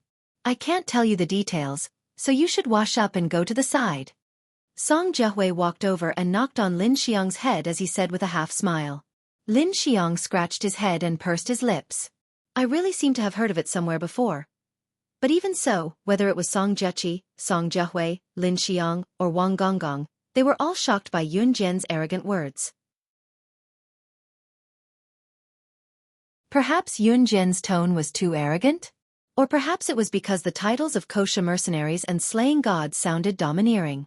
When they turned to look at Huang Bitian and Huang Bihai's reaction, they saw their eyes widen. When they looked at Yun Jian again, they were so shocked that it was as if they had eaten dog poop. They looked as if they had heard something big that they had never heard of before. Especially Huang Bihai, who had been rude to Yun Jian from the start, he was the most unsettled. His hand was trembling like a spring as he pointed at Yun Jian. He screamed in horror, "Why were you? Ahem!" Huang Bitian was obviously smarter than Huang Bihai. He immediately stopped Huang Bihai from spilling the beans. Yun Jian's self-disclosure shocked Huang Bitian, but it changed his mind. Slaying God of kosher mercenaries. Slaying God alone was enough to wipe out the Huang family, let alone slaying God who had kosher mercenaries under her command. Therefore, Huang Bitian did not change his mind. He could not. However, Huang Bitian had already handed over the letter when Wu Lan had sent someone to retrieve it. After 2 seconds of silence, Huang Bitian looked at Yun Jian and made his request.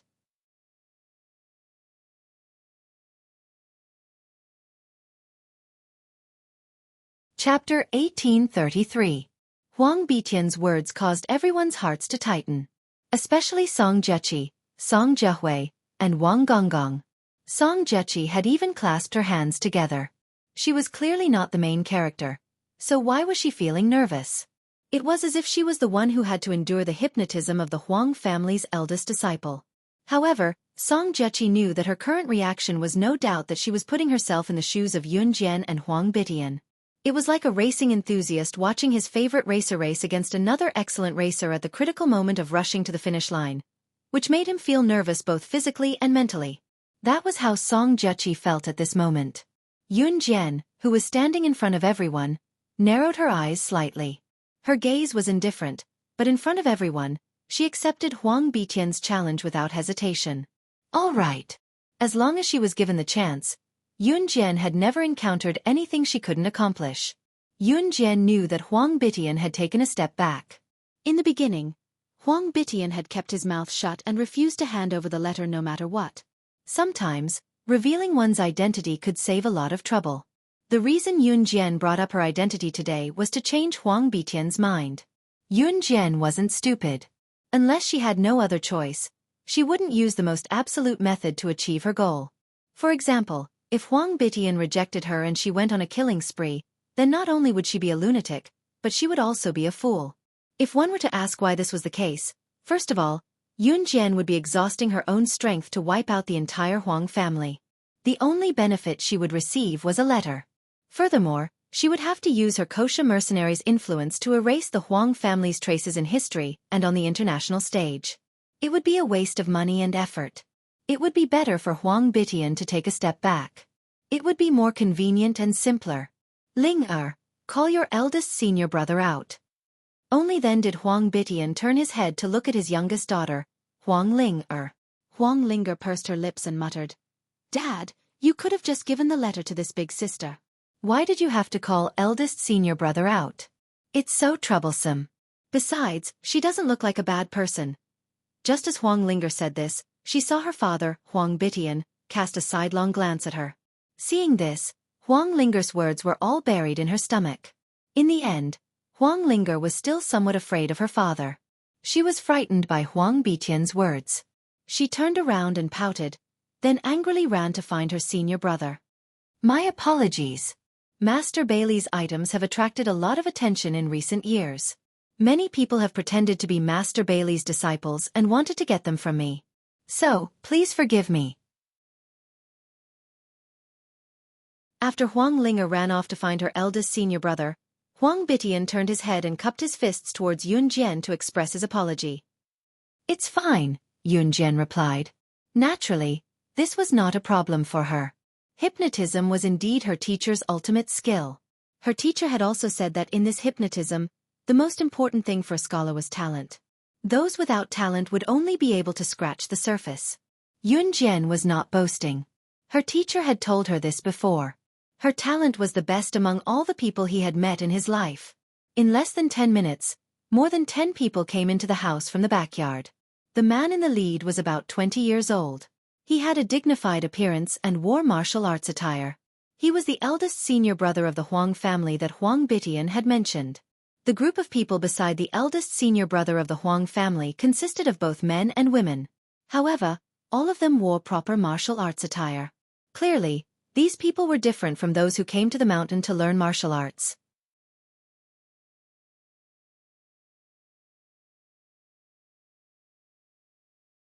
Chapter 1834.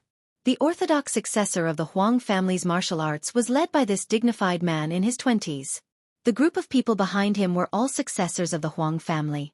Apart from the Huang family eldest senior brother, any disciple that the Huang family head, Huang Bitian, took in would be included in the ranking. Huang Bitian's eldest disciple was this eldest senior brother. His second disciple was everyone's second senior brother, the second junior brother of his eldest disciple. In order of seniority, Huang Ling'er was Huang Bitian's daughter and his youngest disciple. Thus, she was the junior sister of these people. The ranking of orthodox martial arts families was indeed complicated.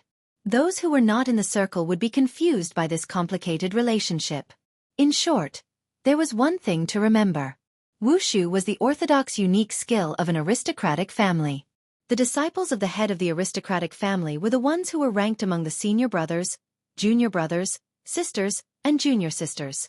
They were different from those who came to learn from Huang Bihai like Xueqi and the others. It was not only in terms of martial arts that the aristocratic families only passed down to their own members. They only taught some simple martial arts to outsiders. In terms of physical strength and endurance, the orthodox disciples of the Huang family started learning martial arts from a young age. As for people like Xueqi who came to learn martial arts by themselves, some of them would leave after a few days or a few months. Their perseverance was definitely not as good as the orthodox disciples of the aristocratic families, who started practicing martial arts from a young age. Master! The dozen or so people led by the Huang family eldest senior brother walked up to Huang Bitian and used the most standard martial arts hand gesture to bow to him. Huang Bitian nodded and waved his hand. Master, why did you call us out? Eldest senior brother of the Huang family asked. The Huang family eldest senior brother was called Huang Yiqing. This was not the Huang family eldest senior brother's real name. After the disciples of the Huang family became Huang Bitian's disciples, they were given names. According to the order, the men were called Huang Yiqing, Huang Erqing. The women were called Huang Yihong, Huang Erhong. These names were not particularly pleasant to the ears, but Huang Bitian felt comfortable using them. Of course, the Huang family eldest senior brother was already one, so the women were not named Huang Yihong. Huang Bitian's youngest daughter, Huang Ling'er, was an exception. I only called your eldest senior brother. Why did you call out the other senior brothers and sisters? Huang Bitian glanced at Huang Ling'er from the corner of his eyes. Hee. Isn't this for everyone to join in the fun? Dad, look, everyone is bitterly practicing martial arts. This is so tiring. People should strike a balance between work and rest. Huang Ling'er mischievously winked at Huang Bitian. Huang Ling'er's senior brothers and sisters all covered their mouths and laughed.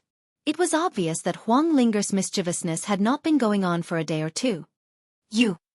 Huang Bitian was so infuriated by Huang Ling'er's words that he wanted to scold her, but he couldn't bear to do so. In the end, he could only keep his mouth shut. All right, so be it. Huang Bitian's face darkened. In the end, he introduced Yun Jian to Huang Yiqing and asked Huang Yiqing to hypnotize Yun Jian. If she can withstand your hypnosis technique, then she must be the disciple of Bailey Genren. Huang Bitian finished speaking and added another sentence. Yes. Huang Yiqing was very obedient. He only turned his head to look at Yun Jian, and did not show any other expression. The Huang family eldest senior brother, Huang Yiqing, was a dignified and upright man. His face was unforgettable. Her? She's Bailey Genren's disciple? Master, I don't think there's even a need to try. Who is eldest senior brother? Don't you know how strong he is? Also, this girl is so skinny. Everyone has seen Bailey Genren's appearance in the past. How could such a powerful master accept such a skinny girl as his disciple?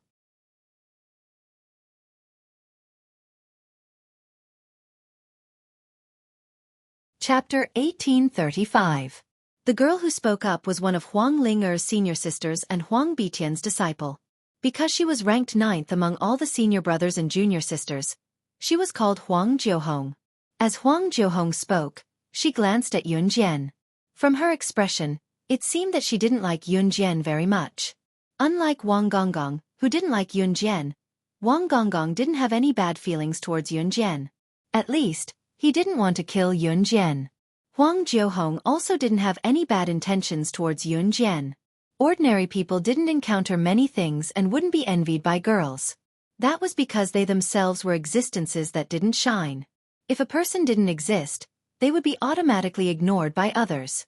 But a shining figure like Yun Jian was a piece of gold no matter where she went. As long as it was gold, it would always attract attention. Huang Jiuhong only looked down on Yun Jian because she thought she could defeat her most admired eldest senior brother. How many people had her eldest senior brother use the hypnosis technique taught by Master Bailey? How many people had fled because of her eldest senior brother's hypnosis technique? Why did Yun Jian think she could compare to her eldest senior brother? Jiuhong backed down. What did Master teach you not to look down on others? Even Huang Bitian himself thought that Yun Jian definitely couldn't compare to his eldest senior disciple. But Huang Bitian was a good person. He gave face to everyone. Some people would stand in front of you and look down on you, mocking and ridiculing you. Some people would look down on you, but would give you face. When comparing the two, the latter would naturally be better. When Huang Jiuhong heard Huang Bitian's words, she curled her lips and muttered to herself, "What's wrong with you? You don't have any skills to begin with, and you don't allow people to talk about you? Humph. Then just wait and see. Watch my eldest senior brother beat you up." Once Huang Jiuhong gave the order, Huang Yiqing stepped forward and began hypnotizing Yun Jian in front of everyone, as per his master's order. Yun Jian could tell that Huang Yiqing's hypnotism was the most rudimentary and low-level technique he had ever learned. Perhaps this kind of hypnotism could be used in front of other people for a while, but in front of professionals, it was not qualified at all. The eldest disciple of the Huang family, Huang Yiqing, who was standing in front of Yun Jian, took out a rope with a small ball hanging from it. He placed the small ball in front of Yun Jian and shook it twice. Then, he said in a delicate voice, "Close your eyes and open them again." These were all steps of hypnosis. Yun Jian did as she was told. Eldest senior brother is awesome. Let this overconfident girl know your strength. At this moment, Yun Jian heard Huang Jiuhong shout at Huang Yiqing. The surrounding people watched the scene with all their might. They were surrounded by people from all over the country who came here to learn martial arts. At this moment, Yun Jian and Huang Yiqing were looking at each other and using hypnotism. How could they not be interested in such an amazing battle? Some of them would only get to see such an interesting battle once in their lives. Hence, they all gathered over. Those who could not all climb to higher places to watch. For a moment, everyone held their breaths. At this moment, Yun Jian opened her eyes. After Huang Jiuhong finished speaking, she suddenly said to Huang Yiqing, "Look, your junior sister is calling you." When Huang Yiqing heard Yun Jian's words, for some reason, he followed Yun Jian's words and glanced in Huang Jiuhong's direction. The moment he came back to his senses, his eyes met with Yun Jian's eyes again. However, there was an unusual color in Yun Jian's eyes. In the next second, Huang Yiqing suddenly hugged his head as if he had seen something he did not want to see. In front of everyone, he hugged his head and squatted on the ground. When Huang Bitian and Huang Bihai saw this, their faces turned pale with fright. Everyone's faces changed in shock. She actually managed to hypnotize Yiqing. She managed to hypnotize Yiqing in such a short time. This power, I've only seen it from expert Bailey. Huang Bitian was so shocked that he cried out on the spot. The words Yun Jian said to Huang Yiqing just now was the turning point in the counter-hypnosis. After hearing Huang Bitian's words and seeing that the battle had ended before it even started, and that Yun Jian had managed to hypnotize Huang Yiqing instead, everyone present had the same expression on their faces. They were so shocked that they could not react for a long time. They just stared blankly at the beautiful girl.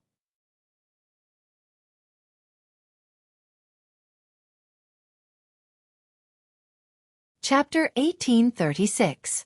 Perhaps no one had seen when Yun Jian had turned the tables and hypnotized Huang Yiqing. But in fact, from the moment Huang Yiqing asked her to close and open her eyes, she had already begun to hypnotize Huang Yiqing. As for Huang Yiqing's hypnotism, it had no effect on her at all. Later, she told Huang Yiqing that his junior apprentice sister was calling him.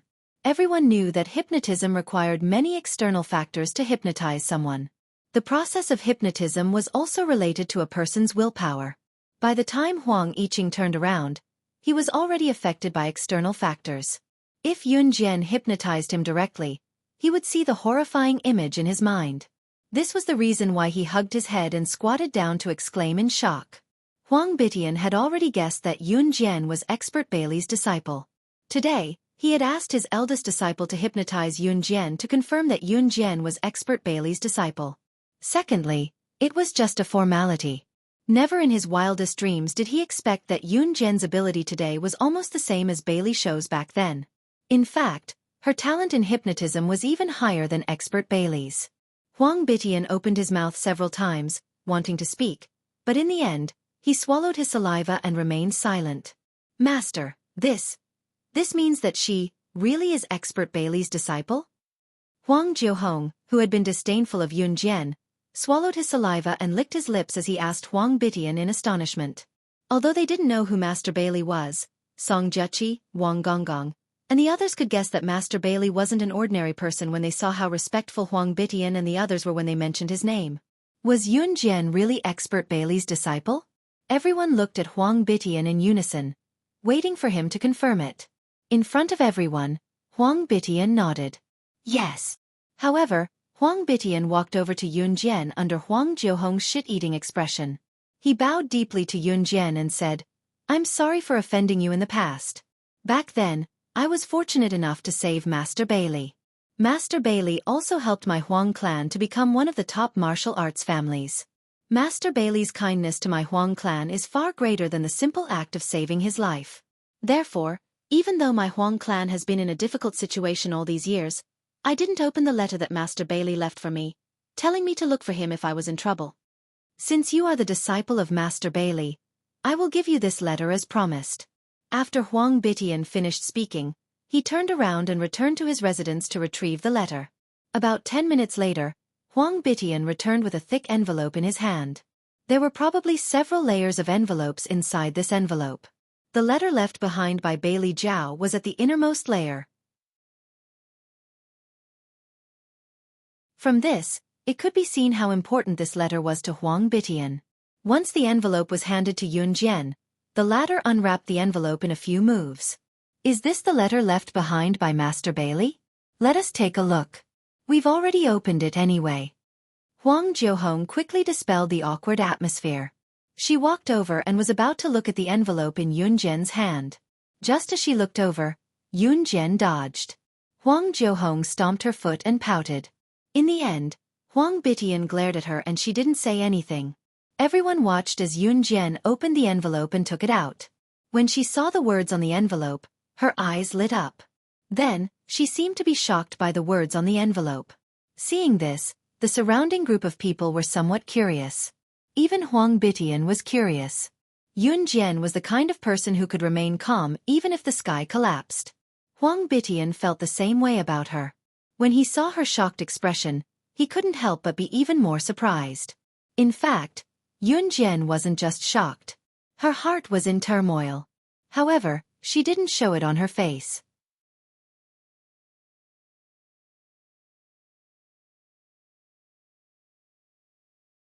Chapter 1837. Yun Jian was rarely surprised. However, whenever she was surprised, she would only appear slightly surprised on the surface. However, for someone like Yun Jian, who did not show her emotions on her face, a little surprise was enough to express the shock in her heart. The content of the letter was very simple. However, if one thought about it carefully, there was an inconceivable magical power to it. The content of the letter was as follows. "Shah, my little disciple, although we have not formally acknowledged each other as your master, please allow me to address you as such. Were you surprised when you saw this letter? Are you surprised that I knew that the person who opened the letter wasn't family head Huang, but you? Were there many doubts in your heart? All these years, I know your every move, including you as the sorcerer god. How is it? That brat divine lord did not mistreat you, did he? If that brat mistreated you, I will definitely teach him a lesson in the future. That brat has been pestering you ever since you were the sorcerer god. He is like a shadow. I have helped you to stop him several times. The next time we meet, you must treat me to 100 bottles of good wine. No, that brat divine lord should be the one to invite me. If that brat dares to not invite me, let him hug his butt tightly. Don't let me catch him and give him 100 whips. All right, I know that you must have many doubts now. It is not appropriate for me to say too much in this letter. All right, my little disciple, I will not force you to say anything more. My good disciple, remember one thing. If you want to find me, go to the hunting academy. I will wait for you there. The way this letter was written was indeed her teacher's style. The handwriting was also written by her teacher, so there was no mistake. Yun Jian blinked. She was indeed surprised by the words in the letter. How did her teacher know that the person who received this letter was definitely her? Could it be that he had the ability to predict the future? Furthermore, he seemed to have known her when she was the sorcerer god in her previous life. He even knew Ce, who was the divine lord. Yun Jian had not recovered all her memories as the sorcerer god, so she could not find traces of her teacher. And her teacher actually wanted her to go to the hunting school to find him? Everything was premeditated. Even when he was slaying God in his past life, his master's appearance was something that was bound to happen. Or perhaps, all of this was just a coincidence? Yun Jian, there seems to be words at the back of the letter too. Xueqi, who was standing in the distance, couldn't see the contents of the letter in Yun Jian's hand clearly. However, she could vaguely see that there were words on the back of the letter in Yun Jian's hand, so she reminded her. Upon hearing this, Yun Jian relaxed her brows slightly. She flipped the letter to the back and saw that the same words were written on the back of the letter. Following the long letter in front of him, it was clear that his teacher had added a sentence that sounded like an old urchin. By the way, after you come to the hunting school, bring the Divine Lord Kid here if it's convenient. However, even if you don't bring the Divine Lord Kid here, I know that kid is like a sticky candy, no different from a bumbug. Wherever you go, he'll definitely follow. When Yun Jian read this, her teacher's smug expression as if he knew everything like the back of his hand flashed across her mind, along with the way he gently stroked his beard. She twitched the corner of her mouth, not knowing how to describe her current expression of not knowing whether to laugh or cry. What's written on the letter? Are you done reading it? Can you show it to us now? The more Huang Jiuhong looked at Yun Jian, the more curious she became. If it wasn't for Huang Bitian's gaze, Huang Jiuhong would have leaned over to look at the contents of the letter in Yun Jian's hand. Since the letter is already hers, let's not crowd around. Disperse, let's go and cultivate. Don't crowd around here. Huang Bitian waved his hand. Master, this letter. Yun Jian was the one who took it from you. What's wrong with us taking a look? Before Huang Jiuhong could finish her sentence. On the other side, Yun Jian had taken out a lighter from nowhere and burned the letter. After doing this, Yun Jian walked out. It seemed that she had to go to the hunting school this time, since her teacher knew many of her identities, including her as the witch god. Then, did her teacher know the background of the mysterious person? And as the sorcerer goddess, why did she fall?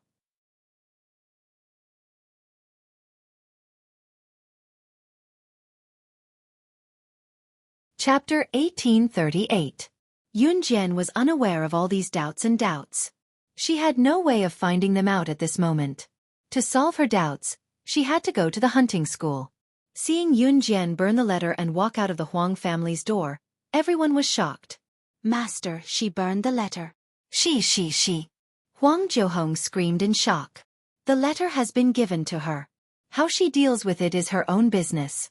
Jiuhong, you are so impatient. If you continue to be like this in the future, then don't learn our Huang family's inherited martial arts. Our inherited martial arts are not suitable for someone as impatient as you. Huang Bitian interrupted Huang Jiuhong's words and said coldly with a sullen face. Hearing Huang Bitian's words, Huang Jiuhong was dumbfounded. Finally, he swallowed his saliva and was speechless.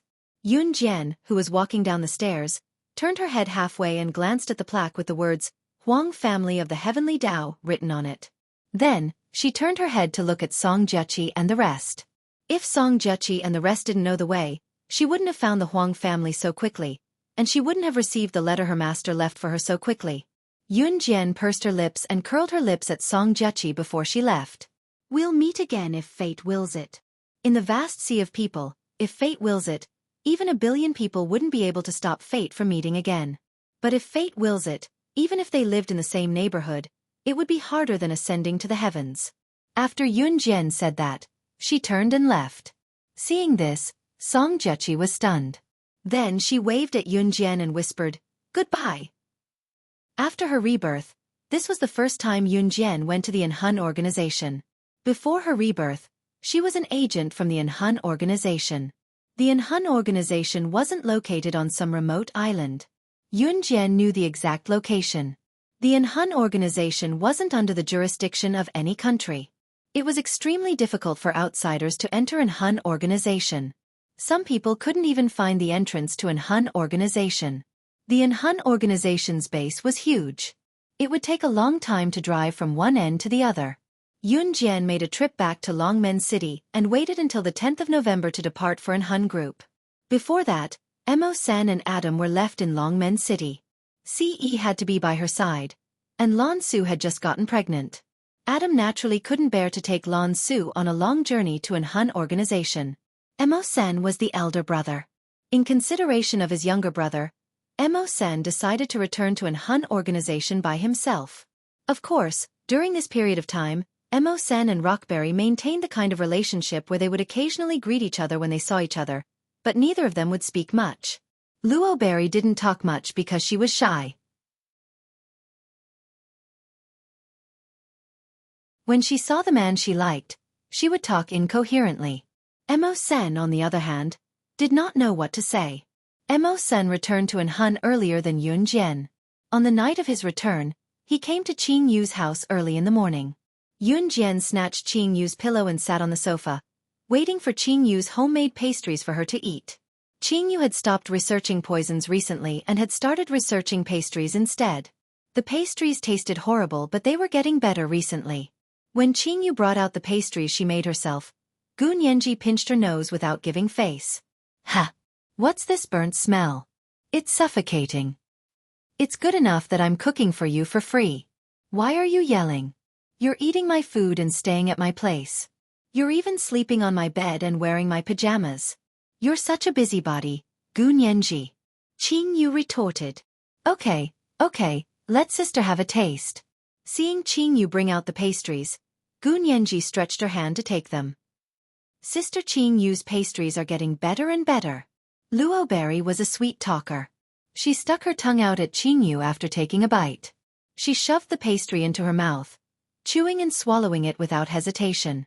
After finishing the pastries slowly, Yunjian closed her eyes and rested her hands behind her head. After 2 seconds of silence, Yunjian suddenly spoke. You've been standing outside the door for half an hour. Aren't you going to knock? Are your legs tired? When Yunjian finished, everyone's hands paused. Luoberry blinked and ran to open the door. Luoberry did not know who it was. She thought it was Sister Qing Yu's brother Yun-yi. However, when Luoberry opened the door and wanted to call out, Brother Yun-yi, obediently, she was met with Mo-sen's calm and handsome face. She was so shocked that she almost fell backward.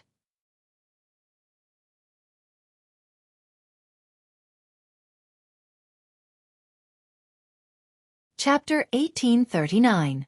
It wasn't the first time Luoberry had been so careless. Perhaps it was her personality. When she suddenly saw someone she wanted to see, she would be frightened. After Mo-sen helped her up, Luoberry blushed. How old are you? Why are you so careless? What if you fall and hurt yourself? Mo-sen yelled at Luoberry after straightening him up. What if she fell and hurt herself? He was about to leave and return to the Enhun organization. She didn't know how to take care of herself. What if she hurt herself again? I'm sorry. Luoberry shrank back from Mo-sen's shout. She couldn't help but apologize to Mo Sr. Little strawberry, you didn't hit him. Why are you apologizing? Can't you tell that he cares about you? Gu Nianji walked over and grabbed Luoberry's hand, pulling her to the side. With that, Gu Nianji was about to pull Luoberry to the side. Never see you again? When Mo-sen heard Gu Nianji say that Luoberry would never see him again, his heart tightened. Gu Nianji giggled at Yunjian, then turned to look at Mo-sen fiercely. She put her arm around Luoberry's shoulder and said to Mo-sen confidently, That's right.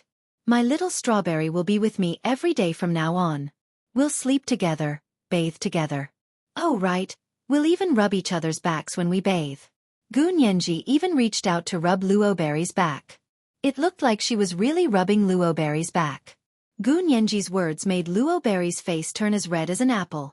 Yun Jian admired it as she ate the pastries. She was so relaxed that she almost crossed her legs. No. Hearing Gu Nianji's words, Mo Sen's face darkened. He said it without even thinking. Luo Berry wanted to sleep with Gu Nianji? Bathe together? She wanted to rub each other's backs when bathing?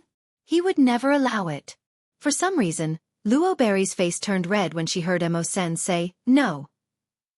Ioyo, what right do you have to say no? I'm being intimate with my little strawberry. Why are you, an outsider, joining in the fun? Speaking of which, my little strawberry's development is really good. Those two big breasts, I can't even hold them with my hands. Gu Nianji smiled wretchedly. She even moved her fingers up and down in a circle to demonstrate grabbing breasts. There was no need to mention how wretched that was. At this moment, Mo Sen's face was as dark as it could get. The next second, he suddenly grabbed Luo Berry's hand and dragged her out. Before he left, he said, I'm taking her away. I can't let her stay in this dirty place. Just because of this reason, he took her away. Gu Nianji waited for Mo Sen to take Rockberry away, then held her stomach and rolled around on the sofa where Yun Jian was sitting. The sofa was very soft, and Yun Jian sat on it, trembling from Gu Nianji's actions. In the end, Yun Jian slapped Gu Nianji off the sofa and onto the floor. Less than 2 days after Mo Sen took Rockberry to an Hun organization, on the 10th of November, Yun Jian also set off for an Hun organization. On the 11th of November, CE had just returned to his residence from an Hun organization's base. As soon as he arrived, his eyes lit up slightly. His residence was surrounded by balloons, and the display in the middle of the room even had a big, happy birthday written on it. Birthday. Only then did CE remember that today was his birthday. Since he was young, he had never celebrated his birthday again after his mother passed away. In the end, he even forgot his own birthday. Who released the balloons today? Who released the birthday wishes? Only the 4 leaders of an Hun organization could enter his residence.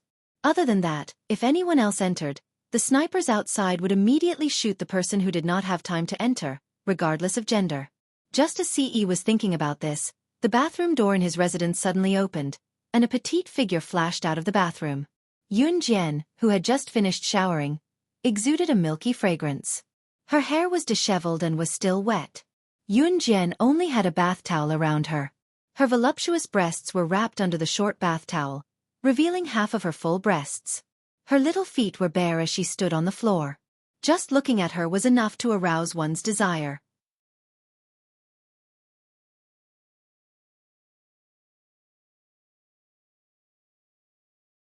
Chapter 1840. Yun Jian had been in the Hun organization for many years in her previous life, so she knew the inside of the organization like the back of her hand. However, she had never come into contact with the leader of an Hun organization in her previous life. The Hun organization had a residence specially for the leader, but from what Yun Jian knew in her previous life, the leader rarely came back here. Hence, Yun Jian didn't know much about the leader of the Hun organization, CE. In addition, CE's residence was surrounded by an inescapable net. There were snipers on all 4 sides, and the place was strictly guarded 24/7. Even a fly wouldn't be able to fly in. Other than the 4 leaders of the Hun organization, Adam, Mo Sen, Xueqi and Lin Wei, anyone else who stepped into this place would be killed without mercy. This rule had been set by CE when Yun Jian was in the Hun organization in her previous life. In her second life, Yun Jian didn't expect that after going around in circles, she would escape from the control of the Hun organization after obtaining the kosher mercenaries with much difficulty in her previous life. After going back and forth, she was back here today. And today, she was in the room of the leader of the Hun organization, CE. No matter how good the snipers at the door were, they couldn't sense when Yun Jian avoided their attention and walked into CE's residence. No one knew that Yun Jian had not only walked into CE's residence, but also decorated it meticulously. This lively style was completely different from the lifeless style of CE's original residence. CE's residence in the Hun organization was all black, especially his bedroom, which stood out. Before Yun Jian came, the curtains in the room were all black. As long as the curtains were drawn, even day would turn into night. The bed, including the pillows and covers on the bed, were all black. The wall at the head of the bed was also black, except for the other 3 walls which were painted white, and some other places were painted with other colors that could be ignored. The entire layout was black. Yunjian went into the house and blew up a few balloons. She wrote the words, "Happy Birthday" on the screen. The atmosphere in the house was obviously much better, and it was no longer as lifeless as it was at the beginning. The room was filled with Siyi's unique scent. Yunjian had been lying on Siyi's bed and taking a nap for the entire morning. It was noon and the sun was high in the sky. Even though the air conditioner was turned on, Yunjian still felt sticky. Hence, she borrowed Siyi's towel and entered Siyi's bathroom to take a cold shower. However, she saw Siyi the moment she stepped out of the bathroom with a towel wrapped around her waist. Yunjian wasn't wearing anything except a towel wrapped around her chest. She had just taken a shower, so the fragrance of her body made Siyi, who had just returned to the room, feel an indescribable feeling. He felt his lower body tighten. You're back." Yunjian gulped and looked up at Siyi, who was walking toward her. Her red lips parted slightly as she held onto the towel to prevent it from falling. Yunjian had no idea how alluring she looked to Siyi. Siyi stared at Yunjian with a burning gaze, looking like he wanted to bore a hole through her. Yunjian was a little embarrassed from being stared at. She blushed and looked down at the floor, saying, "Cough. It's your birthday today, so I came all the way from Longmen City to celebrate your birthday." Before she could finish, however, a familiar fresh scent that belonged to a man wafted to her nose. In the next second, Siyi wrapped his arms around Yunjian, who was only wrapped in a towel with half of her hands still holding onto the towel. Yunjian opened her mouth and buried herself in Siyi's embrace. She was so embarrassed that she could not speak. Siyi's magnetic and rich male voice rang above her.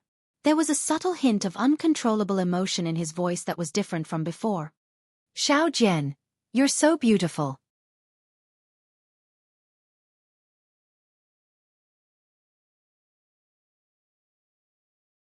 Chapter 1841. Yunjian's entire body trembled slightly. Siyi was acting very strangely today. In spite of it, Yunjian had come prepared. A second ago, Siyi had placed his hands on Yunjian's buttocks, causing Yunjian's face to turn red. The next second, Yunjian stood on her tiptoes, wrapped her arms around Siyi's neck, and kissed him. Siyi had not expected Yunjian to suddenly kiss him. Her sweet lips were like ice cream on a hot summer day. Just as you were about to faint from the heat, your eyes were about to swell, your whole body was sweating profusely, and you were about to faint from heat stroke. It gave you a refreshing feeling. However, to Siyi, her beautiful lips were even sweeter than an ice cream on a hot summer day when he was about to faint. She was an existence that could not be compared to any cheap goods because she was his one and only. Although this was not the first time she had kissed Siyi, Yunjian did not know why, but she felt that this kiss with Siyi was very different from the previous ones.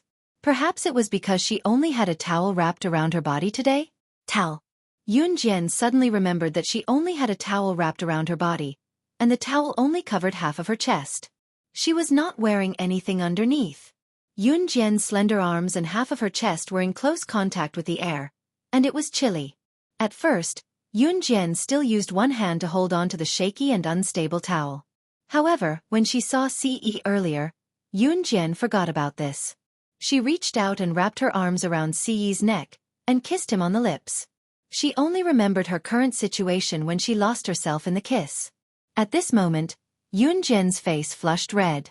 Just as Yunjian was about to withdraw her hand from Siyi's neck, the shaky towel on her body suddenly disintegrated and fell. That white towel had fallen off. In a lounge somewhere in the Enhun organization, Lin Wei sat on the sofa in the lounge. Beside him, Xueqi was half sitting on Lin Wei's table. His slender legs, perfect curves, and that handsome face. Lin Wei's appearance leaned towards calmness, with a hint of handsomeness in his aura. Although he was handsome, Lin Wei gave people the impression that he was calm and experienced. The only flaw was the long scar on Xueqing's neck. But the deeper the scar, the more it showed his masculinity. Although it looked terrifying, it didn't affect Xueqing's handsomeness at all.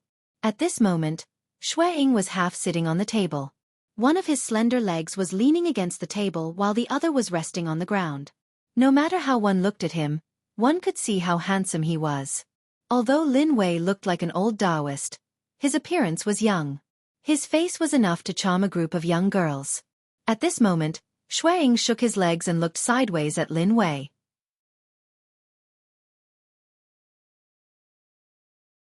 He suddenly teased, "Lin Wei, when are you going to find a woman to carry on your family line?" If it was in the past, Xueqi wouldn't have dared to call Lin Wei an old bachelor. Although Xueqi was the most handsome of the four great commanders, in terms of strength, Lin Wei was the strongest of the four great commanders. Xueqi dared to say this today because Mo Sen had returned to the Hun organization. Mo Sen and Lin Wei had a good relationship. If he said a few words to Lin Wei and Lin Wei got angry, he could still find Mo Sen to back him up. Lin Wei was a man of few words. Just as Xueqi finished speaking, Lin Wei suddenly replied seriously, "Soon." Although these words were serious, Xueqi rolled his eyes. Since when wasn't Lin Wei a man of few words? He still hoped to chat with him? Dream on. Cough. Adam's wife is already pregnant. You're already 25 years old. You can't fall behind. Xueqi jumped down from the table and walked to Lin Wei. He patted Lin Wei's shoulder and said this. With that, he walked out of the office in a carefree manner. Along the way, he even greeted Mo Sen, who was walking to the office. Xueqi's residence, in the bedroom.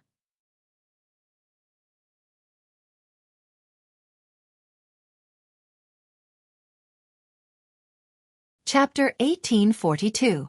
The moment Xueqi picked her up and threw her onto the bed, Yunjian's cheeks were as red as a monkey's butt. She was certain that she had never blushed like this in her entire life. It was not just in this life. As slaying God and witch goddess 2 lifetimes ago, she had not blushed as much as she did today. Xueqi tossed the towel far away and tossed Yunjian gently onto the soft bed. Xueqi's eyes were glued to Yunjian. Even when he took off his jacket and shirt and unbuckled his belt, his gaze did not leave her. Xueqi exposed his muscular chest and stared at Yunjian before making his way to Yunjian, who was placed on the bed.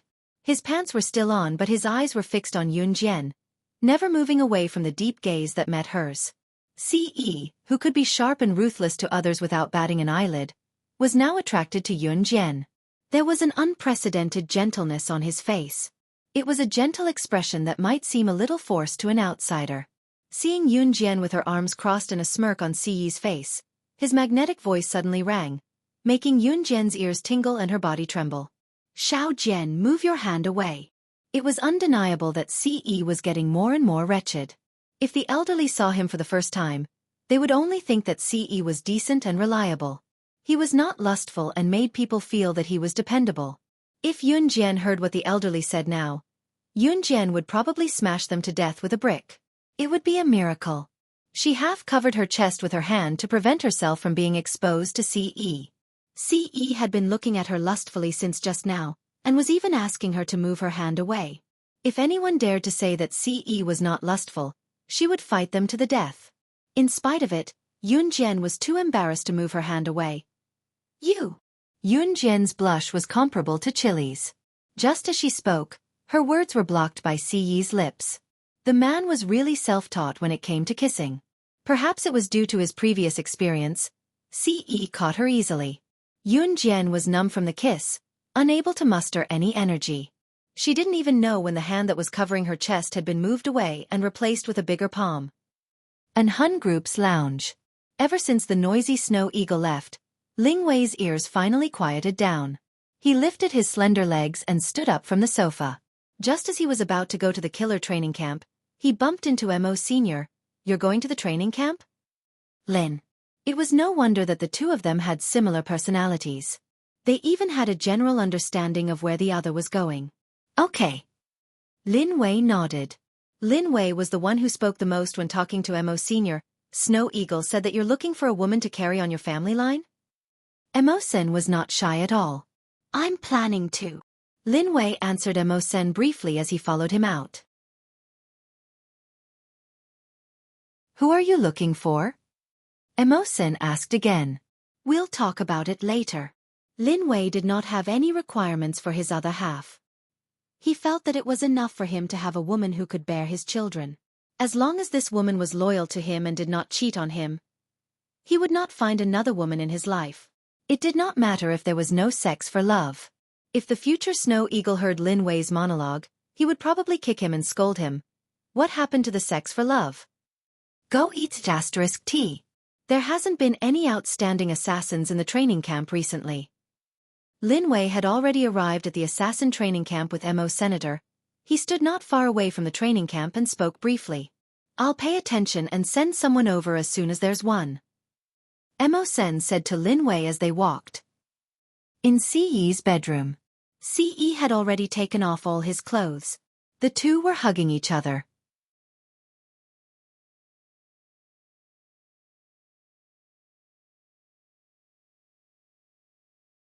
Chapter 1843. Xiao Jian, you're mine. You're mine. Siyi's breath blew against Yun Jian's ear as he licked and kissed Yun Jian's ear. Yun Jian was numb from head to toe, unable to react for a long time. Just as Yun Jian was numb from embarrassment and Siyi was about to enter the main topic. Ding, ding, ding, ding, ding. The doorbell of Siyi's residence rang. A certain someone kept pressing the doorbell of Siyi's residence like his life depended on it. Seeing that no one was opening the door, the ringing grew louder and more frequent. Accompanied by the ringing of the doorbell was a certain someone's desperate shout. Young master, I have something to ask of you. From the sound of the voice, it was obvious who had rung the doorbell. It was Xueqi. Other than him, no one else dared to press the doorbell of Siyi's residence. The ringing of the doorbell was like a basin of cold water, extinguishing the pleasant atmosphere just now. In spite of it, Yun Jian and Siyi were burning with passion. Even a downpour would not be able to extinguish their flames. Siyi growled and got up from the bed, picking up the towel on the floor and running his fingers through his black hair before heading for the door. Xueqi, who was outside the door, pressed the doorbell twice in surprise. His young master used to come out quickly. Why did he? Just as he was thinking about it, the door opened. Xueqi was about to say what he wanted to say when he saw Siyi, who only had a towel around his lower body. Why was his young master dressed like this today? Xueqi did not ask, of course, but just as he was about to speak, Siyi growled at him with a dark expression. You! Get out in 3 seconds if you don't want to die. His young master had never spoken in such a furious tone, but he had said it today. In addition, Xueqi knew that his young master would only lose control of his emotions in front of one person in his life, and would only rage for that person. Xueqi suddenly realized something. He was so scared that he quickly closed the door and ran away. Young master. I was wrong. I'll get out, I'll get out. Xueqi ran like the wind, disappearing from the place in 3 seconds. Siyi had the urge to strangle Xueqi. Was it cold again today? Siyi was so angry that he wanted to go back to his room to shoot Xueqi. However, he scratched his black hair and went back to the room with a look of frustration. Yun Jian was no longer on the bed. Yun Jian had gone to the bathroom. Thinking about it, Si was even more furious. If Xueqi was here, he would choke him to death. It was then that Si felt the room turn dark. The black curtains were suddenly closed by the remote control. His surroundings instantly turned pitch black, and no light could be seen from his 5 fingers. There was a sudden glint in Siyi's eyes. Just as Siyi did not know what was going on, a petite figure suddenly threw herself into his arms. Siyi was only wearing a white towel. After the petite figure threw herself into his arms, Siyi could clearly feel that she was naked. Suddenly, Siyi felt someone bite his ear and Yun Jian's voice rang out. Happy birthday. I'll be by your side every birthday in the future. These words were not a passionate declaration of love. Many people might not know what love was, but this thing called love had already taken root and sprouted in their hearts. Yun Jian's words touched Siyi for a moment.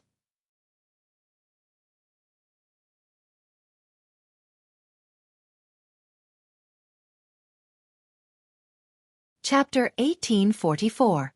If Yun Jian was asked to name the one thing she did not regret the most after her rebirth, she would definitely say it without hesitation. The one thing she did not regret the most was being reborn and meeting him. There was no girl who did not care about her chastity. But she was willing to give her best to him and never regret it. This was Yun Jian's wish as the sorcerer god. Whether it was her as the sorcerer god or Yun Jian, she did not regret meeting him or becoming his woman. Because she knew that she was not the only one who loved him. In his heart, she was something far more precious than his own life. even if he had to sacrifice countless of his own lives in exchange for hers. He was willing. As long as she was fine. This was the wish of a divine lord. And a divine lord's life goal was not for anyone else, but for her. When the two of them were joined, Yunjian did not feel any pain because her heart did not hurt. Her heart was sweet and blissful. Although the pain of her first time was hard for Yunjian to accept, she was willing to do it for him. The wind was gentle and the sun was bright. Under the bright sky, it was a romantic afternoon. From 12:30 p.m. to 8:30 p.m., Ce did not let go of Yunjian. He enjoyed her beautiful body over and over again without stopping. What an Hun organization, what kosher mercenaries, what an Hun organization was busy with, everything was meaningless to Ce. Because in his heart, Yunjian was far more important than anything else. 8:30 p.m. After being tortured by Ce for the entire afternoon, Yunjian was paralyzed on the bed and could not move at all. She had thought that knife wounds and gunshot wounds were the most painful injuries, but why were these things so tiring and painful as well? If she had known it would be so painful from the start, she would have waited until she was an adult before doing it. Yunjian even wanted to kill someone now. Why didn't Xueqi break it completely? It seemed like she had to kidnap Si Luo. Of course, these were just Yunjian's thoughts. She did not regret being able to become his completely, his woman. Ce and Yunjian were sleeping on the bed. He hugged Yunjian tightly and refused to let go. If it weren't for Yunjian begging him to let her go on the bed, he would probably be able to fight until the next morning. As soon as they were done, Ce walked into the bathroom and wiped Yunjian's body carefully with a basin of water. She even wiped the blood off Yunjian's face. Ce didn't even care about herself. She first wiped Yunjian's body carefully, then went into the bathroom to take a cold shower. She came over and hugged Yunjian, holding her in her arms and smelling her hair. That was great. His Xiao Jian was his now, rightfully so. If someone dared to plagiarize his Xiao Jian in the future and he spoke up again, it would be perfectly justifiable. Xiao Jian, does it hurt?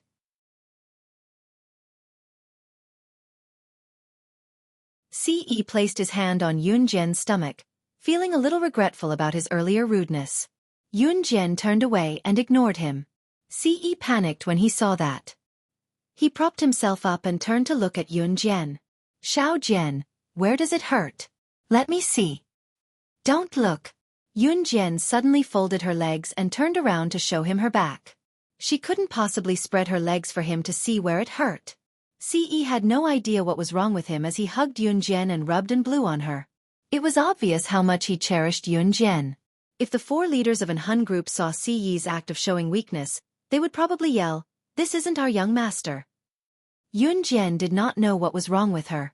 Since when did her voice become like this? Yunjian patted her cheeks lightly and shook her head in disbelief. Once she thought of what he did to her just now, Yunjian's cheeks were redder than a red pepper. They actually did it. Cough, cough. Ring, ring, ring. At this moment, a phone rang. As if to prevent awkwardness, Yunjian reached for her phone on the bedside table. Suddenly, a hand went around her shoulder and took the phone before she did, placing it in her hand and telling her, "Don't move if it hurts. I'll do it." He would do everything. Ce looked a little like a pug trying to please its owner. Yunjian could not help smiling. She answered the call. It was Luo Mei, asking Yunjian to go out and play. Yunjian agreed. After she hung up, Ce's voice followed, "You're not allowed to go. You're still hurting." Wasn't she still hurting down there? I'm not hurting anymore. Yunjian suddenly felt shy. She pushed Ce away and quickly got up to put on her clothes. After Yunjian got up, Ce saw a red spot on the bed where Ce and her were having sex. Yunjian was halfway through putting on her clothes when she suddenly saw this. She walked over and wanted to pull off the sheets. Ce grabbed her hand. "What's wrong?"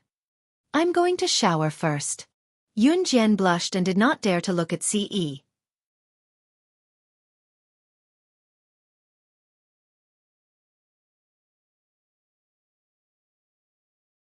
Chapter 1845. The bedsheet instantly became a priceless treasure in Ce's eyes. Yunjian could not out-talk Ce in the end. She wanted to pull the bedsheet when Ce was not paying attention, but the soreness between her legs numbed her and made her legs wobble. If it were not for her good stamina, Yunjian would have knelt on the floor long ago.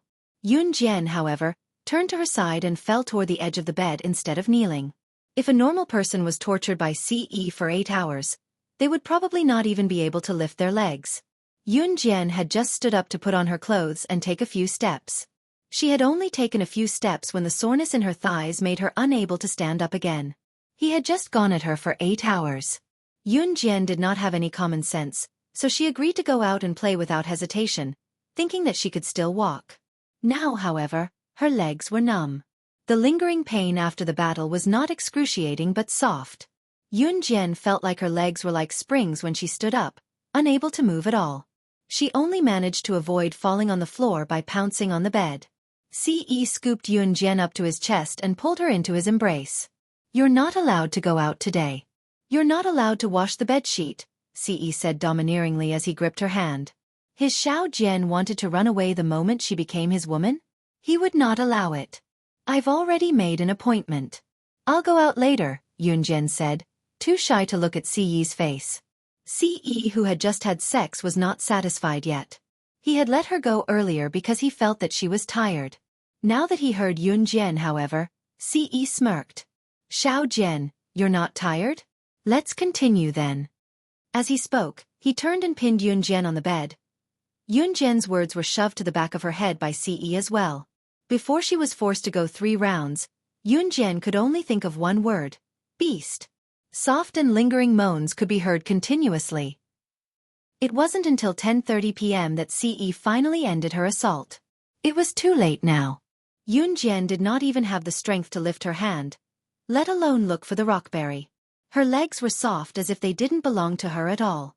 Who told her that doing such a thing would consume so much energy? At this moment, Ce's hands were on her hips. Yunjian suddenly remembered that she had agreed to go out with Luo Berry at 8 o'clock. It was already past 10 o'clock.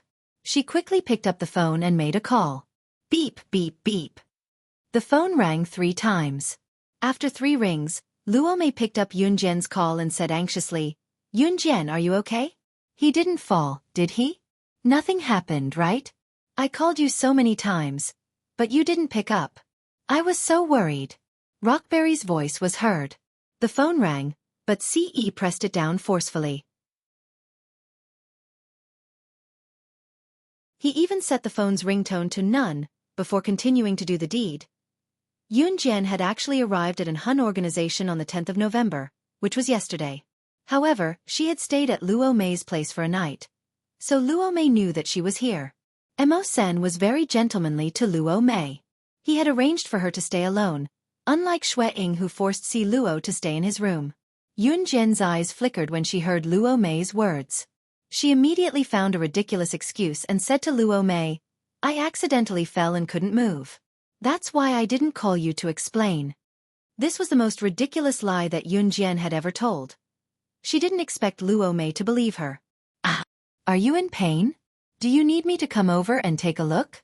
Have you seen a doctor? Wait for me, I'll be right there." Luo Mei panicked. She really thought that Yunjian was injured, so she quickly spoke up. "I'm fine now. It's just a minor injury. You don't have to come over," Yunjian said to Luo Mei with a hoarse voice. "Are you really fine?" Luo Mei asked worriedly. Yunjian nodded. She wasn't really injured. If Luo Mei accompanied her to the hospital, the doctor would probably only say, "Young lady, don't overindulge in your desires at such a young age. Your voice is hoarse. Do you have a cold? You must have a good rest," Luo Berry added. At that, Yunjian glared at Ce, who could not stop his hands from fondling her breasts, only to see the silent Ce flashing her an indulgent, handsome smile.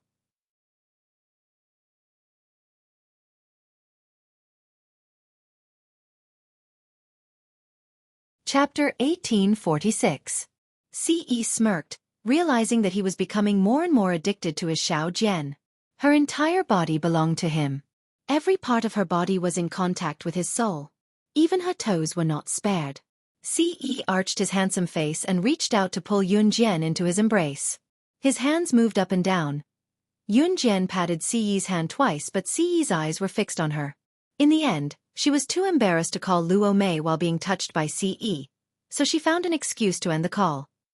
Yun Jian did not get out of bed for 3 days and 3 nights. Siyi was like a beast that was about to starve to death now that he had tasted meat. It was the first time Yun Jian felt extreme soreness in her back. In spite of it, Yun Jian was still Yun Jian. Her stamina was incomparable to ordinary women. As they were heading to the hunting school on the 15th of November, Yun Jian stayed with Siyi for a while longer. On the 14th of November, Yun Jian returned to Longmen City with Siyi. Yun Jian was going to the hunting school for a year, so she returned to Longmen City today to visit her younger brother, Xiao Yunju, and the rest. Knowing that Yun Jian was going to the hunting school for a year, Siyi did not say a word about it. In spite of it, Yun Jian knew that just like what her master had said, even if she did not bring him to the hunting school, he would go to the hunting school himself to look for her. The day before they went to the hunting school, Yun Jian and Siyi went to Waning-yi Elementary School where Xiao Yunju and Duanli studied. Waning-yi Elementary School was beautifying the school recently. Not only were the students beautifying their classrooms, the school was also building a flat cement road. After Xiao Yunju and Duanli were done with their tasks, they strode with their short legs toward where Yun Jian and Siyi were outside the school gate. Brother Siyi. Sister Yun Jian. Xiao Yunju and Duanli rushed into the arms of Siyi and Yun Jian respectively. Yun Jian pinched Duanli's cheeks and grabbed her hand.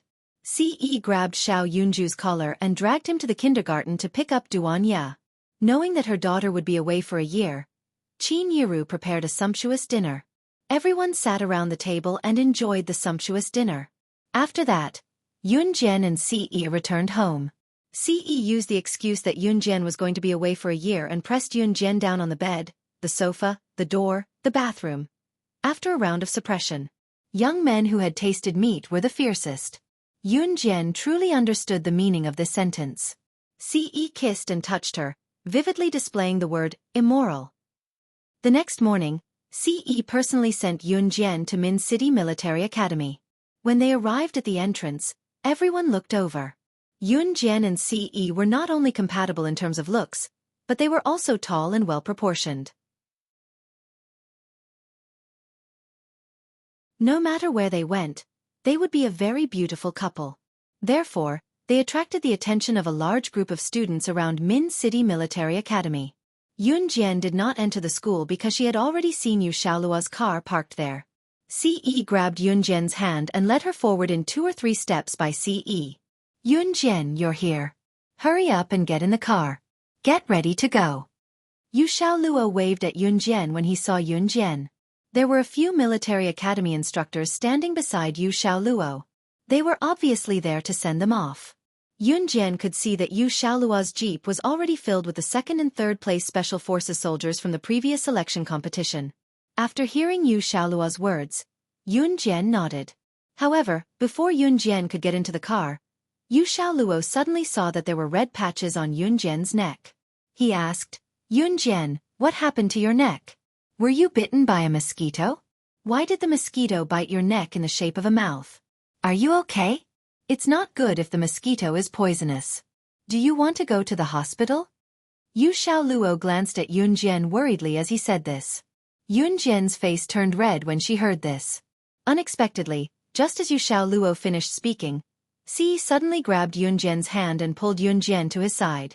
Then, he used a cold tone to declare his sovereignty over Yu Xiaoluo. You're tuning in to the Xueqi's Martial Arts Saga YouTube channel. Don't forget to subscribe and join us on this journey to catch the most captivating stories.